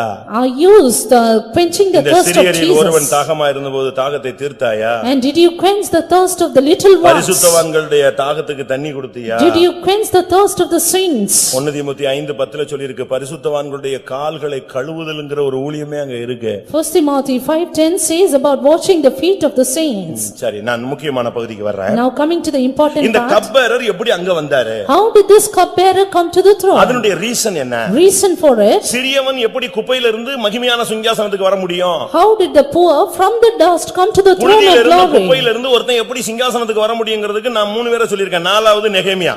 Fourthly, it is about Nehemiah that I want to tell. எப்படி வந்தான்? How did he come? அவன்கிட்ட திடீர்னு நல்லா இருக்கும்போது ஒருத்தன் வந்து சொன்னா, எருசலேம் இடிஞ்சு கிடக்கு, சுட்டு எரிச்சிட்டாங்கன்னு சொன்னான். அதோட அவன் உட்கார்ந்து ஆள ஆரம்பிச்சிட்டான். Suddenly when he was well, a man came and said, Jerusalem is fallen and it is taken into captivity and burnt with fire. நெகேமியா 1:3-4 வசனங்களை பார்க்கும் பொழுது, Nehemiah 1:3 and 4. அதற்கு அவர்கள் சிறையிருப்பில் மீந்திருக்கிறவர்கள் அந்த தேசத்திலே மகா தீங்கையும் நிந்தையும் அனுபவிக்கிறார்கள். எருசலேமின் அலங்கம் இடிபட்டதும் அதன் வாசல்கள் அக்கினியால் சுட்டெரிக்கப்பட்டதுமாய் கிடக்கிறது என்றார்கள். இந்த வார்த்தைகளை கேட்டபோது நான் உட்கார்ந்து அழுது சில நாளாய் துக்கித்து உபவாசித்து மன்றாடி பரலோகத்தின் தேவனை நோக்கி, And they said unto me, the remnant that are left of the captivity there in the province are in great affliction and reproach. The wall of Jerusalem also is broken down, and the gates thereof are burned with fire. And it came to pass when I heard these words, that I sat down and wept, and mourned certain days, and fasted and prayed before the God of heaven. இது அம்மாவையோ அப்பாவையோ வேலையோ மத்தவங்க யாரோ வியாதிப்பட்ட செய்தி கிடையாது. This is not the message of his father or mother or somebody fallen sick. உன் பையன் சரியில்லை, உன் பிள்ளை சரியில்லை, உன் குடும்பம் கேவலமாயிடுச்சு, இந்த சப்ஜெக்ட் கிடையாது. இவனுக்கு கிடைச்ச நியூஸ், எருசலேம் பாழாய் போயிடுச்சு. The news that he received was Jerusalem is taken into captivity. எருசலேம் அலங்கம் இடிபட்டு விட்டது. The wall is broken down. அதெல்லாம் அக்கினியால் சுட்டெரிக்கப்பட்டு விட்டது. Gates are burnt with fire. கேட்டதுதான் அழ ஆரம்பிச்சிட்டான். He heard that, he mourned. உபவாசம் போட்டான். He fasted. அவனுக்கு எருசலேம் அதுதான் அவனுடைய ஜீவன். Jerusalem was his life. உங்களுக்கு அந்த எருசலேமை பத்தி என்ன தரிசனம் இருக்குன்னு எனக்கு தெரியல. I don't know what vision you have about Jerusalem. ஒரு ஊழியக்காரனுக்கு சீயோனை பத்தி தரிசனம் என்னைக்கு போதோ அன்னைக்கு தான் ஊழியத்தை விட்டு போவான். The moment a servant of God loses the vision of Zion, he leaves the ministry. எருசலேமை பத்தி பைபிள் என்ன சொல்லுகிறது? What does God say about எருசலேமே Jerusalem? நான் உன்னை மறந்தால், If I forget thee, O N Jerusalem, வலது கை தன் தொழிலை மறப்பதாக. let my right hand forget her cunning. எருசலேமே நான் என்னுடைய முக்கியமான மகிழ்ச்சியையும் உன்னை நான் முக்கியமான மகிழ்ச்சியாய் எடுக்காவிட்டால், If I prefer not Jerusalem about my chief joy, என் நாவு என் மேல்வாயோடு ஒட்டிக்கொள்வதாக, ஊமையாய் மாறுவேனாக.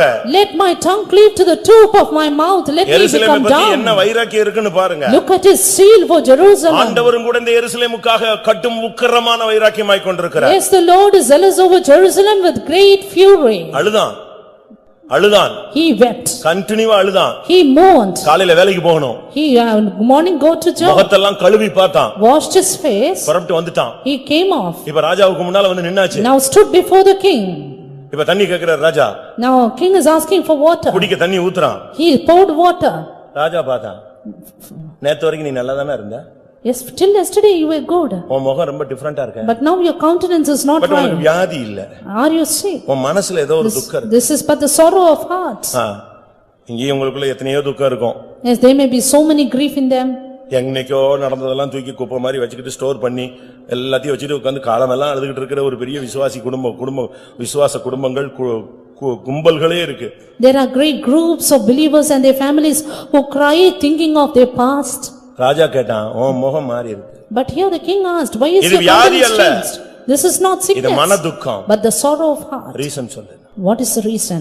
அவன் ஆடி போயிட்டான். And he was just surprised. உடனே சொன்னான், He said, எருசலேம் உடைஞ்சு கிடந்து நாசமா கிடக்குங்கும்போது நான் எப்படி இங்க சந்தோஷமா இந்த அரண்மனையில உட்கார்ந்திருக்க முடியும்? Why should not my countenance be sad when the place of my father's sepulchre lieth waste? உன்னுடைய விசுவாசத்தை குறித்து, உன்னுடைய பரிசுத்தத்தை குறித்து, உன்னுடைய சபையை குறித்து உனக்கு என்ன பாரம் இருக்கு? What is your burden regarding your faith, regarding the church and the people of God? உடனே ராஜா கேட்டான், என்ன செய்யணும் நீ எதிர்பார்க்கற? Soon the king asked, what is your request? எவ்வளவு நாள் ஆகும் இதெல்லாம் கிளியர் பண்ணிட்டு வர்றதுக்கு? And how many days to go and clear it off? அவன் சொன்னா இவ்வளவு நாள் ஆகும். And he said, so many days. நான் உன்னையவே சிங்காசனத்துல வைக்கிறேன். And he said, I will keep you to the throne. எத்தனை வருஷம்னாலும் இருந்து நீ அதை கட்டி முடிச்சிட்டு வா. How many years it may be, you build it and 12 வருஷம் சிங்காசனத்துல உட்கார்ந்ததுக்கு காரணம் எருசலேமை குறித்த ஒரு பாரம். அவனுக்கு தன்னுடைய மனைவி பிள்ளைகள் எல்லாம் உண்டு. 12 years he sat on the throne because of his burden for Jerusalem. True, he had wife and children. இன்னைக்கு எத்தனை பேருக்கு அந்த எருசலேமை குறித்த சபையை குறித்து பவுல் சொல்லுகிறார், சபைகள் எல்லா கவலையும் எனக்கு ரொம்ப இருக்கு, ஆனா அதே நேரத்துல சபையை குறித்த கவலை தான் என்னை அதிகமா இருக்குது. Saint Paul says, I have many other cares, but the care of all churches, it constraineth me. அது அவர் சொல்றாரு 2 கொரிந்தியர் 11:28ல பேசுகிறார். 2 Corinthians 11:28 he says இவை about that. முதலானவைகள் அல்லாமல் எல்லா சபைகளை குறித்த எருசலேமை குறித்த கவலை எனக்கு இருக்கு. Beside those things, the care of all the churches at Jerusalem cometh upon என்னை me. நாள்தோறும் நெருக்குகிறது. It cometh upon me daily. நீ இருக்கிற சபையை பத்தி உனக்கு கவலை இருக்கா? Are you worried about the church you are in? ஊழியக்காரங்களை குறித்து உனக்கு ஒரு பேடன் இருக்கா? Worried about the servants of God? உன் ஏரியா பிரேயர்ல உன்கிட்ட இருக்கிற ஆத்துமாக்களை குறித்து ஒரு பேடன் இருக்கா? Worried about the souls in your area of prayer? உன்கிட்ட படிக்கிற சண்டே ஸ்கூல் பிள்ளைகளை பத்தி ஒரு பேடன் இருக்கா? Worried about the Sunday school children? மதுரையை குறித்த ஒரு பேடன் இருக்கா? Worried about Madurai? சபையின் எழுப்புதலை குறித்து பாரம் இருக்கா? Worried about the revival of the சபையில church? ஜனங்கள் தெய்வீகமாய் மாறணும்னு ஆசை இருக்கா? Worried about the divinity of the people of God? மகிமையான சிங்காசனத்துக்கு போகணும்னு ஆசைப்படுறவங்க எல்லாம் கண்களை மூடுங்க. Those who decide to go to the glorious throne, close your eyes. ஒருவேளை நாம் குப்பையில கிடக்கலாம். Maybe you are in the dust. நாம் புழுதியிலே கிடக்கலாம். Maybe you are in the dunghill. நாம் சிறியவர்களாய் எளியவர்களாய் இருக்கலாம். Maybe we are poor and beggars. கர்த்தர் நம்மை நினைத்திருக்கிறார். But the Lord has thinked upon us. தேவன் நம்மை நினைத்திருக்கிறார். தேவன் நம்மை ஆசீர்வதிப்பார். The Lord thinketh upon us. The Lord will bless us. யோசேப்பை தூக்கி கொண்டு வந்தவர். The Lord who brought Joseph. நெகேமியாவை தூக்கி கொண்டு வந்தவர். The Lord who brought Nehemiah. தானியேலை தூக்கி கொண்டு வந்தவர். The Lord who lifted Daniel. மொர்தெகாயை தூக்கி கொண்டு The வந்தவர். Lord who lifted Mordecai. உன்னையும் நேசிக்கிறார். உன்னையும் தூக்கி கொண்டு வந்த அந்த மகிமையான சிங்காசனத்தில் தன்னோடு உட்கார வைத்து அழகு பார்ப்பார். He loves you. He wants you to be seated with his throne and he will look at your beauty. அப்படி விரும்புறவங்க எல்லாரும் கண்களை மூடி முழங்கால் போடுங்க. Those who decide that, close your eyes and be on your knees. இன்னைக்கு கர்த்தர் உன்னிடத்துல தான் பேசி இருக்கிறார். Today the Lord is speaking to you. உன்னிடத்துல தான் சில வல்லமைகள் உனக்கு தகுதி இல்லன்னு பேசிக்கிட்டே இருக்கு. Certain power is speaking, you are not worthy. ஆமா நான் தகுதி இல்லதான். Yes, true, I am not worthy. எனக்கு பரிசுத்தம் இல்லதான். I do not have holiness. ஆனா என்னை நேசிக்கிற ஒரு கர்த்தர் உண்டு. But I have a God who loves me. என்னை பரிசுத்தம் என்னை நீதிமானாய் மாற்றுகிற ஒரு கர்த்தர் உண்டு. I have a God who justifies me. என்னை தெரிந்து கொண்ட ஒரு கர்த்தர் உண்டு. I have a God who has chosen me. எனக்கு சாட்சி பகருகிற தேவன் ஒருவர் உண்டு. I have a God who testifies about me. என்னை தூக்கி எடுத்து கொண்டு போய் கன்மலையில என்னுடைய அடிகளை உறுதிப்படுத்துகிற ஒரு தேவன் உண்டு. I have a God who lifts me up to the rock and sets my feet upon the rock. முழங்கால் போடுங்கன்னா ஸ்ப்ரிங் மாதிரி இருக்கணும்னு 1000 ட்ரிப் சொல்லிட்டேன். Be on your knees and be like a spring. அப்படி தட்டி விட்டனுங்க. நம்மள மிலிட்டரி மேன் கிறிஸ்துவின் போர் சேவகர்கள். We are warriors for Christ. நீ ஒரு சிங்காசனத்துக்குரியவன். You are meant for the throne. கர்த்தர் உன்னை மகிமையான சிங்காசனத்துக்கு வைக்கிறார். The Lord keeps you in the throne of glory. ஆமென். எத்தனை பேர் விசுவாசிக்கிறீர்கள்? How many of you believe? நான் ஆண்டவருடைய அடிமை. Yea, I am the servant of the Lord. எத்தனை பேருக்கு அந்த வார்த்தையை சொல்ல முடியும்? How many can say that? நான் ஆண்டவருக்கு அடிமை. I am servant of God. நான் ஆண்டவருடைய வீட்டின் வாசல்படியில கிடக்கும்படியாக அழைக்கப்பட்டவன். Called to be a doorkeeper in the house of God. நான் ஆண்டவருடைய அன்பின் அடிமை, அன்பின் சிறை கைதி. I am a prisoner for the love of God. நான் பரிசுத்தவான்களுக்கு சேவை செய்யும்படியாக ஏற்படுத்தப்பட்டவன். I am appointed to minister unto the saints. நீ உன் பட்ட பிரயாசத்தை தேவன் மறந்து விடா நீதி உள்ளவர் அல்ல. God is not unrighteous to forget your labor of love. இந்த காலை வேளை சிங்காசனத்தின் அபிஷேகம் உனக்கு கிடைக்க போகிறது. This morning you receive the anointing of the throne. உன்னுடைய தீர்மானங்களை நீ புதுப்பிப்பாயா? May renew your decisions. உன்னுடைய ஜெப ஜீவியத்தை புதுப்பிப்பாயா? Renew your prayer life. உன்னுடைய உண்மைத்தன்மையை காத்துக்கொள்வாயா? Renew your faithfulness. உன்னுடைய ஆராதனையை இன்னும் அதிகப்படுத்துவாயாக. And increase your worship. உனக்குள்ளேயே கிறிஸ்துவை வளர்ப்பாயாக. Grow up Christ within you. அழிந்து போகிற ஆத்துமாக்களுக்காக திறப்பிலே நிற்பாயாக. Stand in the gap for the perishing souls. தேவனுக்கு கீழ்ப்படிவாயாக. Obey God. பாவத்துக்கு விலகி ஓடுவாயாக. Resist sin and flee away. கிருபை வரங்களை அனல் மூட்டி எழுப்பி விடுவாயாக. Stir up your gifts and graces. உன் சபையை குறித்த பாரம் உன்னை நெருக்கட்டும். Let the care of church come upon you. எத்தனை பேருக்கு இந்த அபிஷேகம் வேணும்? How many of you want this anointing? யோசேப்பின் அபிஷேகம் எல்லாரும் நல்லா கவனிங்க. இது எமோஷனுக்காக நான் பேசுறேன், ஒரு ரிவைவலுக்காக இல்ல. நடைமுறையில கர்த்தர் உனக்கு ஒரு அபிஷேகம் தந்து இந்த சிங்காசனத்துக்கு நீ சுதந்திரவாளியாய் உன்னை மாற்றுவார். These are not words of emotion, but practically God is going to make you worthy for the throne. நான் இவ்வளவு நேரம் விதைத்தது சிங்காசனத்துக்குரிய வசனம். I am sowing word of throne. இந்த வசனம் திரும்பி போகுமா? Will this return empty? இது அனுப்பின காரியத்தை செஞ்சிட்டு தான் போகும். It will accomplish the thing for which it is உன்னையும் உன் sent. பிள்ளைகளையும் உன்னுடைய ஜனத்தையும் சிங்காசனத்துக்கு கொண்டு போகிற வரைக்கும் இது உன் செவியில, இருதயத்தில, உன்னுடைய மனதில, உனக்குள்ளேயே போராடி கொண்டிருக்கும். This word will work in your life, in your ears, until this will take you to the இதை throne. கேட்கிறவனுடைய இரண்டு செவிகளிலும் இரவும் பகலும் தொனிக்கும். It will tingle in the ears of those who hear it. ஆண்டவரே, யோசேப்பின் அபிஷேகத்தை எனக்கு தாரும். எத்தனை பேர் கேட்க போறீங்க? Lord, give me the anointing of Joseph. தானியேலின் அபிஷேகம் எத்தனை பேருக்கு தேவை? How many need the anointing of Daniel? மொர்தெகாயின் அபிஷேகம் எத்தனை பேருக்கு தேவை? How many need the anointing of Mordecai? நெகேமியாவின் அபிஷேகம் எத்தனை பேருக்கு How தேவை? many need the anointing of Nehemiah? பிரியமானவர்களே, நெகேமியாவை நடத்தினது ஒரு வழி, Beloved, Nehemiah staying in one தானியேலை time. நடத்தினது ஒரு வழி, Daniel another way. மொர்தெகாயை நடத்தினது ஒரு வழி, Mordecai another way. யோசேப்பை நடத்தினது ஒரு வழி. Joseph another way. அப்படின்னா என்ன அர்த்தம்? What does that mean? ஒவ்வொரு ஊழியக்காரனையும் ஒவ்வொரு விசுவாசியும் ஒவ்வொரு விதங்களிலே கர்த்தர் நடத்துவார். முடிவு சிங்காசனம். Every child of God will be led in a particular way, and finally the end is throne. உன்னை இந்த மார்க்கத்துல கொண்டு வரும்போதே உனக்கு ஒரு சிங்காசனத்தை ஆயத்தப்படுத்தியாச்சு. When you are brought to this path itself, God has prepared a throne. இது இப்போ உன்னை அங்க கொண்டு போய் சேர்க்கணும். But now you have to be taken அந்த there. டர்னிங் பாயிண்ட்ல நீ வரணும். You have to come to the turning point. நீ தகப்பனுடைய வீட்டிலே இருந்து விட முடியாது. You cannot remain in your father's நீ house. அடிமையாகவே இருந்து விட முடியாது. You cannot remain a நீ servant. பானபாத்திரக்காரனாகவே இருந்து விட முடியாது. You cannot remain a நீ hypocrite. சிறைச்சாலையிலே இருந்து விட You முடியாது. cannot be in the prison. உன்னை தேவன் அழைத்தவர் சிங்காசனத்துக்கு என்று அழைத்திருக்கிறார். God who has called you for the throne. எனக்கு அந்த சிங்காசனத்துக்குரிய அபிஷேகம் வேணும்னு சொல்றவங்க உங்க வலது கரத்தை உயர்த்துங்க. Those who need the anointing for the throne, lift up your right hand. Time ஆயிருச்சு. 2 நிமிஷம் 3 நிமிஷம் தான். Just நீ அதுக்குன்னு இருந்தீனா உனக்கு அந்த அபிஷேகம் வந்துரும். Just 2 or 3 minutes and that anointing will come upon you. நீ எங்க உட்கார்ந்தாலும் இந்த அபிஷேகம் உன்னை தொடட்டும். Wherever you are, the anointing will touch you. தேவனே, அந்த அபிஷேகத்தினால் என்னை முடி சூட்டும். Lord, crown me with an anointing.